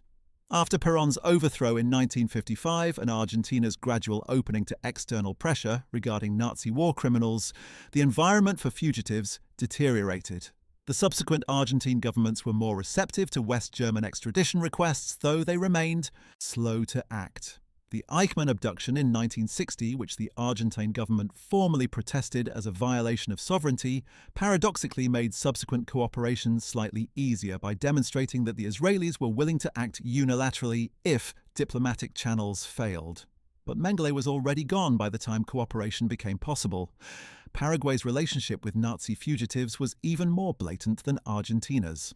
Alfredo Stroessner, who ruled Paraguay from 1954 to 1989 in one of Latin America's most durable and brutal dictatorships, extended explicit personal protection to a number of former Nazis.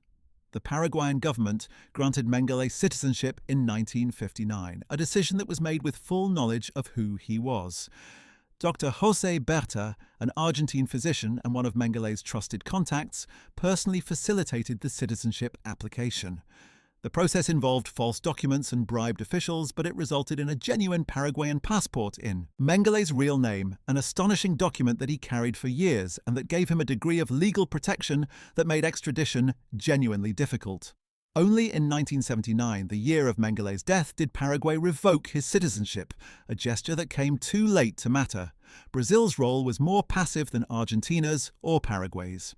The Brazilian government under successive administrations did not actively shelter Mengele, but it also did not actively seek him. Brazilian law enforcement was not directed to look for him, and the German community in São Paulo state, which was substantial and well established, provided a social environment in which a German-speaking fugitive could move with some degree of anonymity. The Stammers and the Bossarts, Mengele's protectors in Brazil, were not part of any formal Nazi network. They were simply German expatriates who, for a mixture of ideological sympathy and personal loyalty once the relationship was established, chose to protect a man they knew to be a fugitive from justice. Their complicity was real, but it operated at the level of individual human choices rather than state policy. The psychological literature on the perpetrators of the Holocaust, a field that grew substantially in the decades following the war, has paid considerable attention to Mengele as a case study. What kind of person becomes capable of what he did? The simple answer, which is also the most comfortable answer, is that he was a monster, a unique aberration, a pathological individual whose crimes reflect his personal psychopathology rather than anything more broadly human. This answer has the advantage of being reassuring. If Mengele was simply mad, then his crimes say nothing about ordinary human beings and their capacity for evil. But the evidence does not support this comforting conclusion.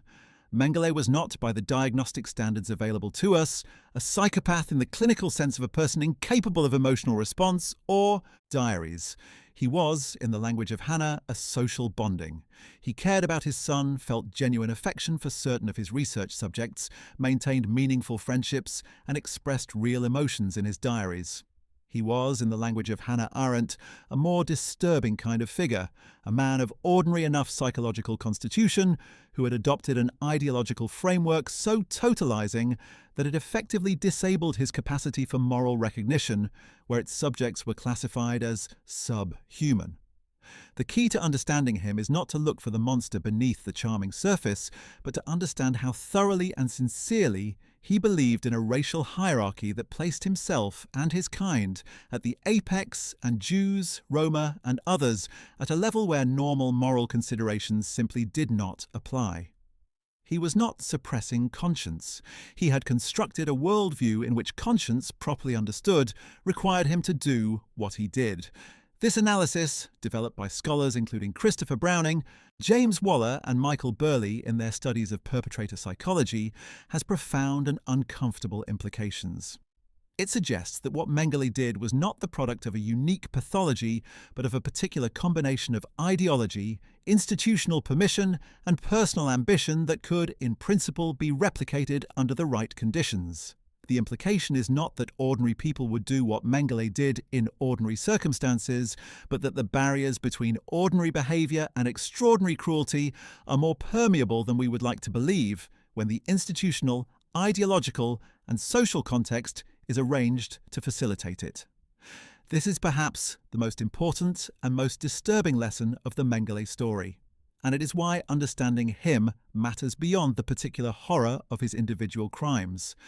The question of Mengele's self-understanding throughout his life is illuminated most directly by his diaries, which were eventually obtained by researchers after his death and have been extensively analysed. What emerges from these documents is a portrait of a man who engaged extensively and earnestly with questions of moral justification, but arrived consistently at the same self-exculpating conclusion: that he had been a scientist, that science required the accumulation of data, that the particular circumstances of Auschwitz had provided an unprecedented opportunity that he had been right to seize, and that the moral condemnation he faced was the product of the victor's justice rather than genuine ethical principle.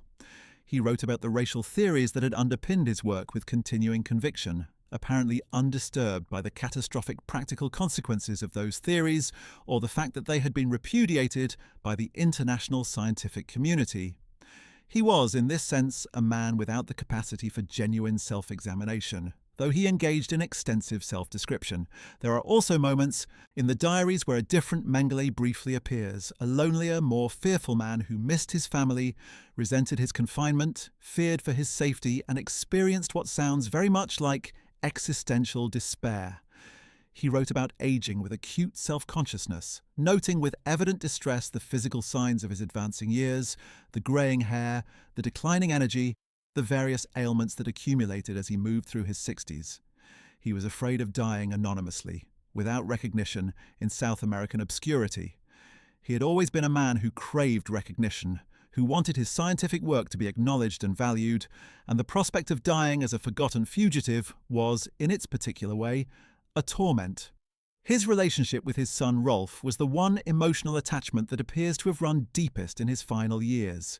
His letters to Rolf, conveyed through the elaborate relay of intermediaries that the need for secrecy required, were frequent, long, with a particular and terrible irony to the younger man who knew precisely what his father had done at Auschwitz. He expressed pride in Rolf's legal career and interest in his personal life. He was, in the sphere of fatherhood, attempting to be normal, attempting to occupy a role that the rest of his existence made grotesque. When Rolf finally came to visit in 1977, and Josef failed to offer the remorse or the explanation his son was seeking, it was the last nail in a relationship that had always been conducted at such enormous distance, physical and moral, that genuine connection was probably never possible. The story of how the investigators finally pieced together the truth of Mengele's death is itself a complex forensic and diplomatic narrative. It began with information provided by the Bossets and the Stammers, after they came under increasing pressure from Brazilian and West German authorities in the mid-1980s. The Stammer family had in fact made contact with West German investigators before 1985, providing some information about Mengele's presence in Brazil, though the full story emerged only gradually. In 1985, coordinated pressure from West German prosecutors and private investigators, including representatives of the Simon Wiesenthal Center and journalist teams from several countries, led to a breakthrough. The Bosserts, faced with the possibility of legal consequences for their years of assistance to a wanted war criminal, agreed to cooperate with investigators and led them to the grave in Embu das Artes. The exhumation in June 1985 was conducted with considerable scientific rigor, given the tools available at the time. A team of forensic specialists, including an American, a German, and a Brazilian expert, examined the remains together, bringing their individual expertise to the analysis. The skull was particularly informative. Its dimensions, the shape of the dental arch, the characteristics of the maxillary sinuses, all corresponded with remarkable precision to the measurements in Mengele's SS personal file, which included extensive physical documentation. The dental records were particularly compelling. The teeth in the skull matched photographs and records held by Mengele's West German dentist with a high degree of precision. The forensic team's 1985 conclusion that the remains were almost certainly Mengele's was well-founded, even if the definitive proof had to wait for DNA technology. The 7 years between the 1985 exhumation and the 1992 DNA confirmation were years of persistent public doubt, sustained in part by Wiesenthal's skepticism and in part by the understandable psychological difficulty of accepting that the man had escaped justice so completely. Various alternative theories circulated: that the body in Brazil was a deliberate plant, that the real Mengele was still alive somewhere else, that the forensic team had been deceived. These theories were emotionally driven rather than evidence-based, but they reflected the deep human difficulty of accepting an ending that was so profoundly unsatisfying from a moral standpoint. When the DNA analysis confirmed the identification in 1992, it put an end to these speculations, but it also confirmed definitively that the satisfying courtroom ending that survivors had hoped for would never come. Now, as we move into the final passages of this story, it is worth pausing to consider the broader landscape of what Josef Mengele represents in historical memory, and why, more than 80 years after the events at Auschwitz, his name continues to carry such extraordinary weight. He was not the highest-ranking perpetrator of the Holocaust. He was not its architect. Adolf Eichmann organized the logistics of genocide on a continental scale.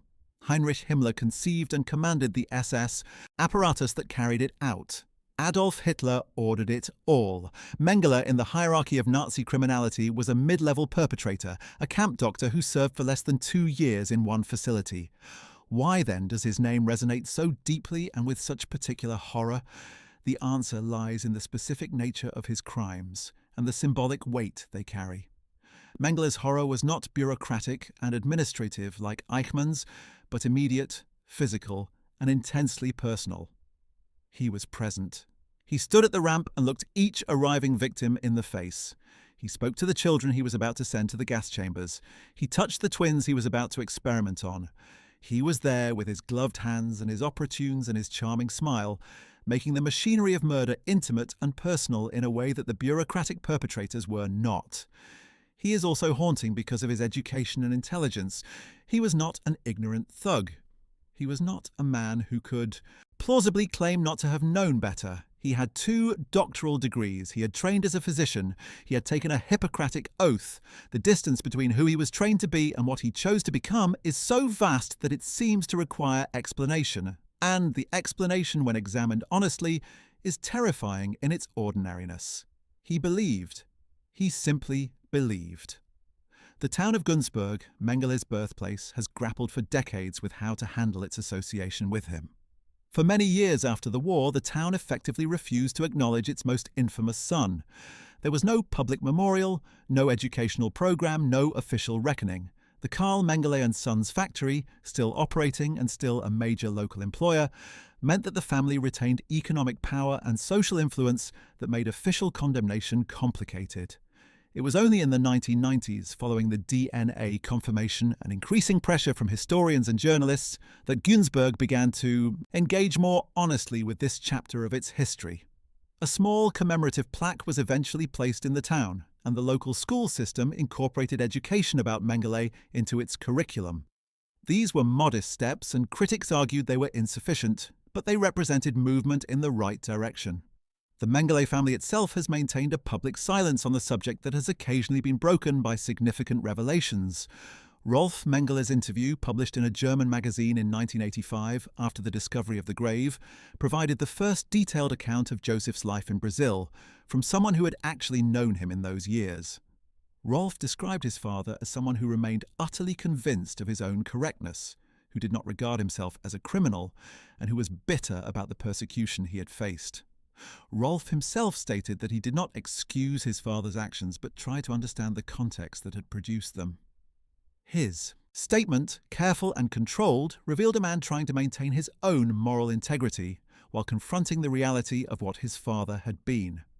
It is a position that requires a particular kind of courage, and it earned Rolf both sympathy and criticism in roughly equal measure. The Carl Mengele Company, which had funded Josef's decades of exile, eventually changed its name to distance itself from the association. The company continued to operate in Günzburg for many years, but eventually merged with a larger agricultural machinery corporation. The physical presence of the Mengele name in the town has been gradually erased, though the historical association cannot be. When tourists and researchers come to Günzburg today, drawn by the connection to one of history's most notorious criminals, they find a pleasant Bavarian town with a modest historical museum and a community that is simultaneously proud of its genuine heritage and uncomfortable with its darkest chapter. Among those who dedicated their lives most completely to the pursuit of Mengele, the story of their emotional and physical toll deserves recognition. Simon Wiesenthal, who continued working from his Vienna documentation center until his retirement in 2003, described the Mengele case in his memoirs as both his greatest professional failure and his most important cause. He was aware that his public statements about coming close to Mengele were not always precisely accurate, and that he had sometimes allowed hope and determination to outrun the actual evidence. But his fundamental contribution, keeping Mengele's name in public consciousness for 3 decades, cannot be overstated. When Wiesenthal died in Vienna in September 2005 at the age of 96, he had not seen Mengele brought to justice, but he had ensured that the world never forgot the obligation to try. The Israeli government's engagement with the Mengele case went through several phases. After the Eichmann operation's diplomatic fallout, the Mossad was politically constrained from mounting a similar extraterritorial operation. But this constraint did not mean the agency was inactive. Declassified Israeli intelligence documents have confirmed that Mossad operatives maintained surveillance on members of Mengele's family network in Germany, hoping that a contact with Josef might lead them to him. They tracked financial transfers from the Günzburg factory. They cultivated sources within the German expatriate community in South America. None of these efforts produced the breakthrough needed. When the Israeli government was informed of the 1985 exhumation and the preliminary forensic conclusion, the response from intelligence officials was reported to have been one of profound and bitter frustration. All that effort, all those years, and he had died peacefully in the ocean. The United States Office of Special Investigations, the American government's unit for pursuing Nazi war criminals, conducted its own investigation into Mengele in the 1980s and produced a lengthy report in 1992, examining the U.S. government's handling of the case. The report, known as the Mengele Report, was a damaging document. It confirmed that American forces had held Mengele in custody in 1945 and released him without identifying him as a war criminal. It acknowledged that his name had appeared in German documents captured after the war and had not been adequately acted upon. It found that American intelligence agencies had at various points received information about Mengele's whereabouts in South America and had failed to share this information with appropriate authorities. The report did not accuse the US government of deliberately protecting Mengele, but it documented a pattern of failures, oversights, and misplaced priorities that had collectively contributed to his escape from justice. The political fallout from the report was limited, partly because Mengele was already confirmed dead, and partly because the US government's culpability, while real, was one of omission rather than commission. The impact of the Mengele case on the development of international human rights law and the prosecution of war crimes is substantial, even though Mengele himself was never prosecuted. The Nuremberg trials and their successors established the principle that individuals could be held personally responsible for crimes against humanity, regardless of whether they were acting under state authority or military orders. The Eichmann trial, which Mengele's escape helped make inevitable by demonstrating the inadequacy of relying on German legal processes, produced a landmark ruling by the Israeli Supreme Court that further developed the legal framework for crimes against humanity. The debates about jurisdiction, extradition, and the statute of limitations for war crimes that the Mengele case provoked contributed directly to subsequent developments in international law, including the establishment of the International Criminal Court at The Hague in 2002, which has the explicit mandate of prosecuting individuals for genocide, crimes against humanity, and war crimes. The creation of the International Criminal Court represents in many ways the institutional lesson learned from cases like Mengele's. If a permanent international court with universal jurisdiction had existed in 1945, and if the political will to use it had been present, Mengele's escape might still have been possible, but his ability to live openly under his own name in Argentina, to register at a German embassy, to obtain Paraguayan citizenship, would have been far more difficult. The ICC's existence does not guarantee that future perpetrators will be caught and tried, as demonstrated by the difficulties in prosecuting cases from Syria, Russia, and elsewhere, but it represents the beginning of an answer to the question Mengele's escape posed so starkly. What institutional mechanism exists to ensure that those who commit crimes against humanity face accountability, regardless of where they flee? The survivors of Auschwitz who lived long enough to see the DNA confirmation in 1992 were by that point elderly men and women who had spent nearly 5 decades carrying the weight of what they had experienced. For the twin survivors who had specifically been subjected to Mengele's experiments, his death without justice was a particular wound. Eva Moses Kor continued her work with candles throughout the 1990s and 2000s, traveling extensively to give testimony about her experiences and to promote Holocaust education. She became one of the most recognizable faces of Auschwitz survival, her story told in documentaries, books, and school curricula around the world. She died in July 2019 at the age of 85, while on a trip to Auschwitz-Birkenau with a group of students. She died in a sense where her most important work had always been, at the place where she had survived, making sure that the next generation understood what had happened there. Miriam Moses Kor, Eva's twin sister, had died in 1993 of a rare form of bladder cancer that was directly connected to the kidney damage she had sustained from Mengele's experiments nearly 50 years earlier.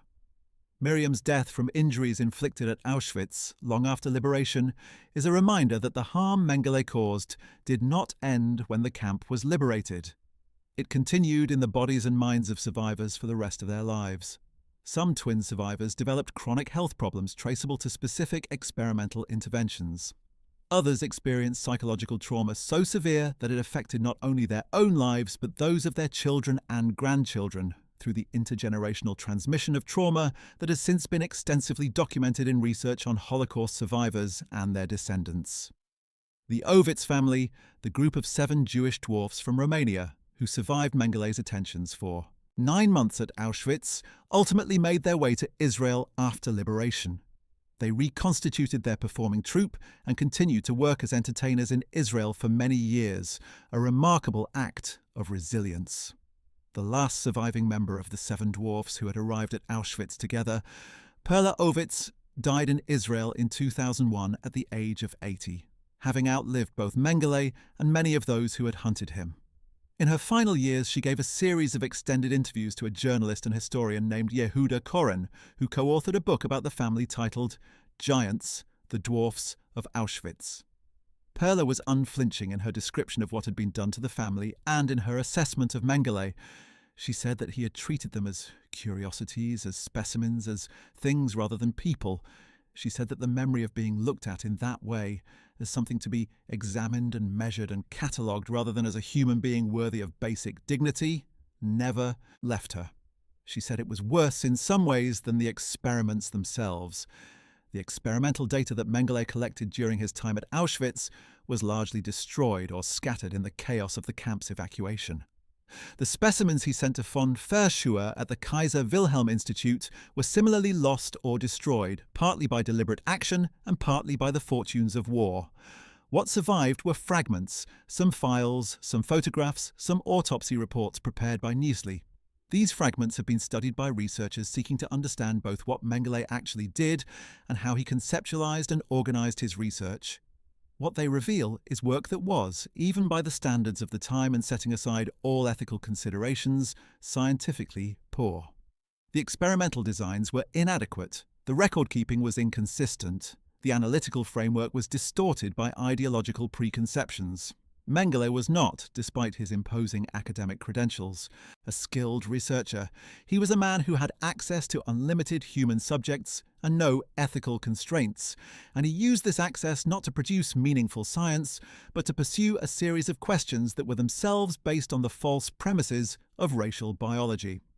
The tragedy is not that great science was produced in an unethical manner. The tragedy is that real human beings suffered and died for nothing of scientific value whatsoever. The question of how Auschwitz is memorialized and how Mengele's role within it is presented to visitors has been the subject of ongoing discussion among historians, educators, and survivor communities. The Auschwitz-Birkenau Memorial and Museum, established on the grounds of the former camp in 1947 and now receiving over 2 million visitors annually, presents the history of the camp in its full complexity, including the medical experiments. The reconstructed Block 10, where many of the female subjects of the experiments were housed, is part of the permanent exhibition. Photographs, documents, and survivor testimonies relating to Mengele's work are displayed with appropriate gravity. The museum has consistently maintained that the correct approach to presenting this history is without sensationalism, but also without minimization. The facts are presented as facts in their full horror, and visitors are left to draw their own conclusions about what they mean. The continuing significance of Auschwitz as a site of memory and the continuing resonance of Mengele's name within it reflect a broader truth about how societies process historical trauma. The Holocaust, and Auschwitz as its most iconic site, has been the subject of more sustained historical, philosophical, literary, and artistic engagement than perhaps any other event in human history. This engagement serves multiple purposes. It honors the dead, it provides a framework for understanding how such things happen, it warns against the conditions that made them possible, and it expresses a collective determination that they must not happen again. The phrase, "never again," which has become so closely associated with Holocaust memory, represents not simply a description of intent, but a challenge. What does it actually require to ensure that mass atrocities of this scale do not recur? The answer, as events in Cambodia, Rwanda, Bosnia, and elsewhere have demonstrated, is far from simple. But the engagement with the Holocaust, and specifically with individual cases like Mengele's, is part of the ongoing effort to construct that answer. For the scholars who have devoted their careers to studying the Holocaust and its perpetrators, Mengele occupies a specific and important place in the broader analytical framework. His case is used in medical ethics courses around the world as the defining example of what happens when the ethical constraints of medicine are stripped away by ideology and institutional permission. His case is used in courses on the psychology of evil as an examination of how ordinary human psychology can be recruited into extraordinary cruelty. His case is used in courses on international law as an illustration of the inadequacy of the pre-ICC international legal framework and the need for robust institutions capable of universal jurisdiction. He is, in a grim sense, one of the most educationally productive figures in the history of atrocity, not because his crimes have any redeeming feature, but because the lessons that can be drawn from studying them carefully and honestly are important for anyone seeking to understand the human capacity for organized violence. The last surviving members of the generation who experienced Auschwitz directly are now reaching the ends of their lives. The youngest children who survived the camp are now in their late 70s and 80s. Within a generation, living memory of the Holocaust will have passed entirely, and the transmission of its history will depend entirely on recorded testimony, written accounts, and institutional memory. This transition, which Holocaust educators and historians have been thinking about for decades, makes the work of preservation and documentation more urgent than ever. The recordings of twin survivors describing what Mengele did to them, the testimony of Nüssli's daughter, the accounts of the Oitz family members, all of these become more precious as the number of living witnesses diminishes. The organizations dedicated to Holocaust education, from Yad Vashem in Jerusalem to the United States Holocaust Memorial Museum in Washington to the Auschwitz-Birkenau Memorial itself, are engaged in an intensive effort to record, digitize, and preserve every testimony that can be captured before it is too late. What, then, is the ultimate verdict on Josef Mengele? Not the legal verdict, which was never rendered, but the historical one. He was a brilliant student who allowed his intelligence to be entirely captured by a murderous ideology. He was a trained healer who became one of history's most prolific killers. He was a devoted father who showed no comparable devotion to the thousands of children he sent to their deaths. He was a scientist who produced not science, but suffering. He was a man who lived for 34 years after his crimes, in fear and loneliness, without ever accepting, or perhaps even being capable of recognizing, the moral weight of what he had done.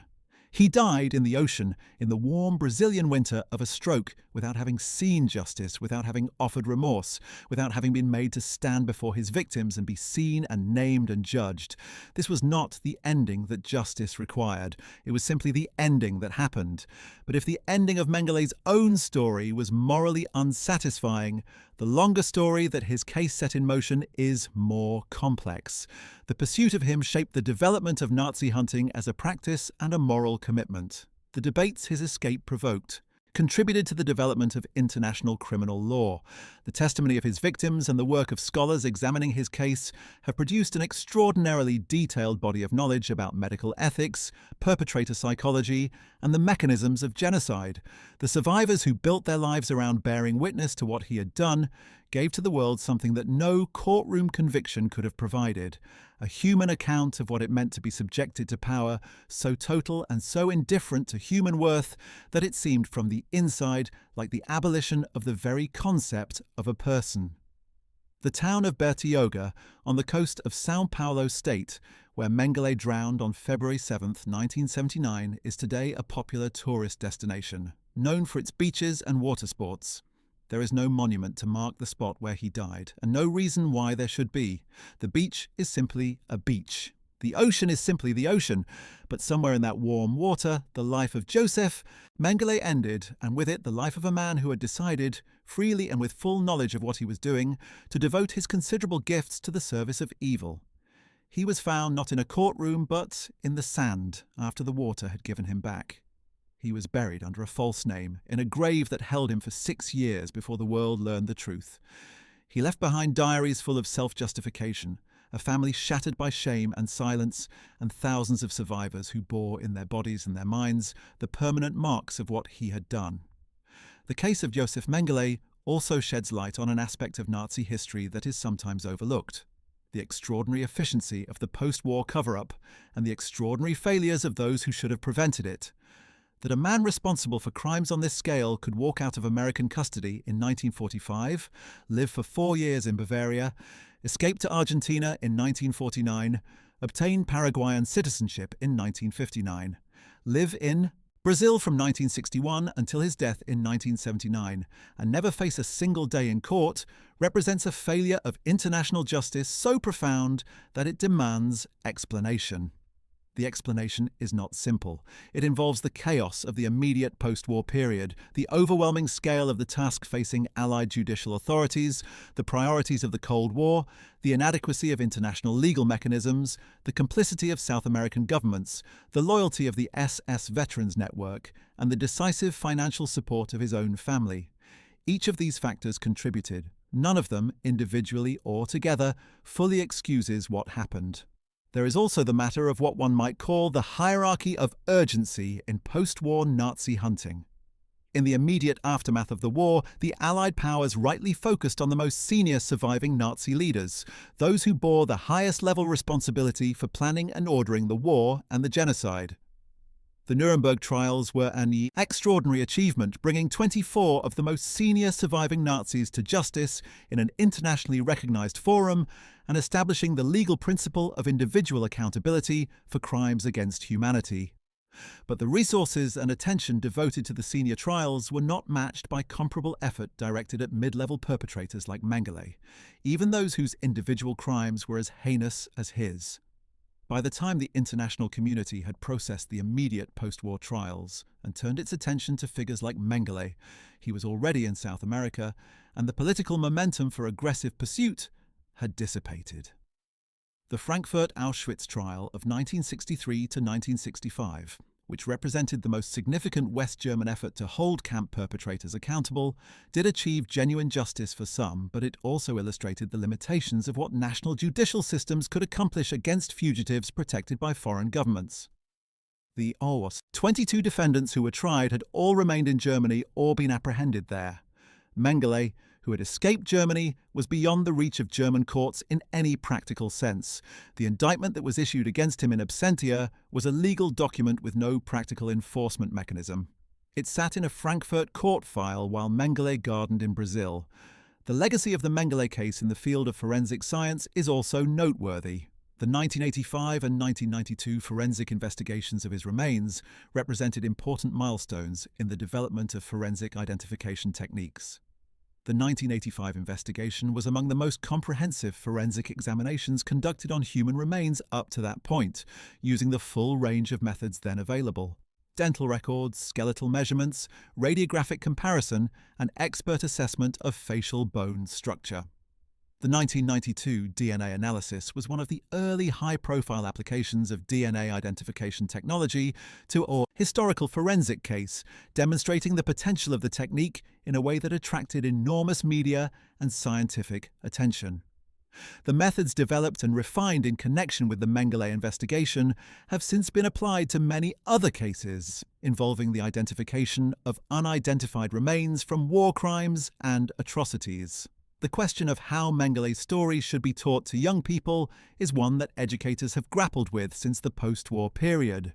The challenge is to convey the full horror of what he did while also illuminating the historical, ideological, and psychological context that produced him, without either sanitizing the crimes or presenting them as so uniquely monstrous that they seem to exist outside the range of human possibility. The most effective Holocaust education, in the view of leading scholars in the field, achieves this balance by presenting Mengele's crimes in their full specificity, through the individual voices of those who survived. Them, while simultaneously locating him within the broader historical framework that made Auschwitz possible. He was not an alien from another moral universe. He was a product of his time, his place, his education, and his choices, and understanding how those factors combine to produce him is essential to any serious attempt to prevent similar combinations from arising again. The continuing relevance of Mengele's story to contemporary concerns about the ethics of human experimentation extends into several specific domains that remain actively debated. The question of whether any useful scientific knowledge emerged from Nazi medical experiments, and if so, whether that knowledge should be used, has been revisited periodically as researchers encounter claims that data from Nazi experiments might have applications in, for example, hypothermia research or aviation medicine. The consensus of the bioethics community has consistently held that such data should not be used, both because its production involved such severe violations of human dignity that using it would represent a form of retroactive endorsement, and because the methodological quality of the research is typically so poor as to make its scientific value questionable. This consensus has occasionally been challenged by those who argue that refusing to use potentially life-saving data on ethical grounds is itself a moral choice with costs, but the challenge has not succeeded in shifting the majority position. The broader principle that Mengele's case helped establish in medical ethics, that the voluntary and informed consent of research subjects is a non-negotiable prerequisite for ethical research, remains foundational to research ethics globally. The Nuremberg Code's statement of this principle was the direct response to the evidence presented at the doctor's trial, including evidence of Mengele's work. The subsequent development of this principle through the Declaration of Helsinki, through national research ethics frameworks, and through the establishment of institutional review boards governing research in academic and medical institutions represents the positive legacy, if that phrase is not too painful to use, of the lesson that the world took from Auschwitz. Every person who today consents, or declines to consent, to participation in a medical research study is exercising a right whose legal and ethical articulation owes something, however indirectly and uncomfortably, to what Josef Mengele did, and to the world's determination that it must never happen again. It is important, in any comprehensive account of Mengele's story, to spend a final moment with the people who suffered at his hands, because they are the heart of the story, not he. The twins who trembled in the experimental block of Birkenau, the children of the gypsy camp whose faces were ravaged by noma while Mengele observed their suffering with scientific detachment, the dwarfs of the Oitz family who endured 9 months of humiliation and pain and who yet survived, and who went on to sing and perform and live their lives in defiance of what had been done to them. The women of Block 10, subjected to gynecological interventions that they had not consented to and could not prevent. The families torn apart on the Birkenau ramp, mothers separated from children, parents from children, husbands from wives, all by the gesture of one man's hand. These are the people the story belongs to. Mengele himself is, in the end, a cautionary figure, a warning about what human beings are capable of when ideology, ambition, and institutional permission align in the service of evil. But the people he harmed are the reason the story matters, and their voices, preserved in testimony, in memoir, in the patient work of historians and educators, are the answer to what he tried to do. Eva Moses Kor said in one of the last interviews she gave before her death in 2019 that she had spent much of her life trying to understand how the same man who gave her chocolate could send her mother to the gas chamber. She said she never fully understood it. She said she had concluded that understanding it completely was probably not possible, and that this was perhaps appropriate because some things should remain incomprehensible, should remain beyond the reach of the kind of rational explanation that leads to acceptance. What she had come to understand, she said, was that the chocolate and the gas chambers were not contradictory in Mengele's mind. The chocolate was given to a research subject he needed alive. The mother was sent to die because she was not a research subject, she was simply a Jewish woman arriving on a transport, and in Mengele's hierarchy of being, that meant she did not need to be alive. The cruelty was not the product of hatred, or not primarily. It was the product of a classification system so thorough and so totalizing that it had eliminated the relevant category of human being entirely. That, Eva Kor said, was what she had come to understand, and that was the thing that she hoped the world would never forget. So that is the story of Josef Mengele, the angel of death, the demon doctor of Auschwitz. From his comfortable Bavarian childhood to his years as a celebrated student, from his apprenticeship under von Verschuer to his 20 months of horror at Birkenau, from his escape across Europe to his decades of exile in South America, from his lonely death in a Brazilian ocean to the confirmation of his identity years later, a life that began in privilege and ended in obscurity, that encompassed brilliance and depravity in the same person, that escaped the justice it deserved but could not escape the historical record. His victims' voices outlasted him. Their testimony ensured that the world would know what he had done, even if no court ever made him account for it. And that testimony, uncomfortable and necessary and human in every line, is the lasting answer to what he tried to make of those who passed through his hands. Well, that is it. Thanks for watching. We hope you found today's video on Josef Mengele both informative and thought-provoking. If you want to learn more about the people and events of the Second World War, make sure to check out our other videos on the channel, covering everything from Germany's field marshals and generals to the fate of the Waffen-SS and the U-boat crews.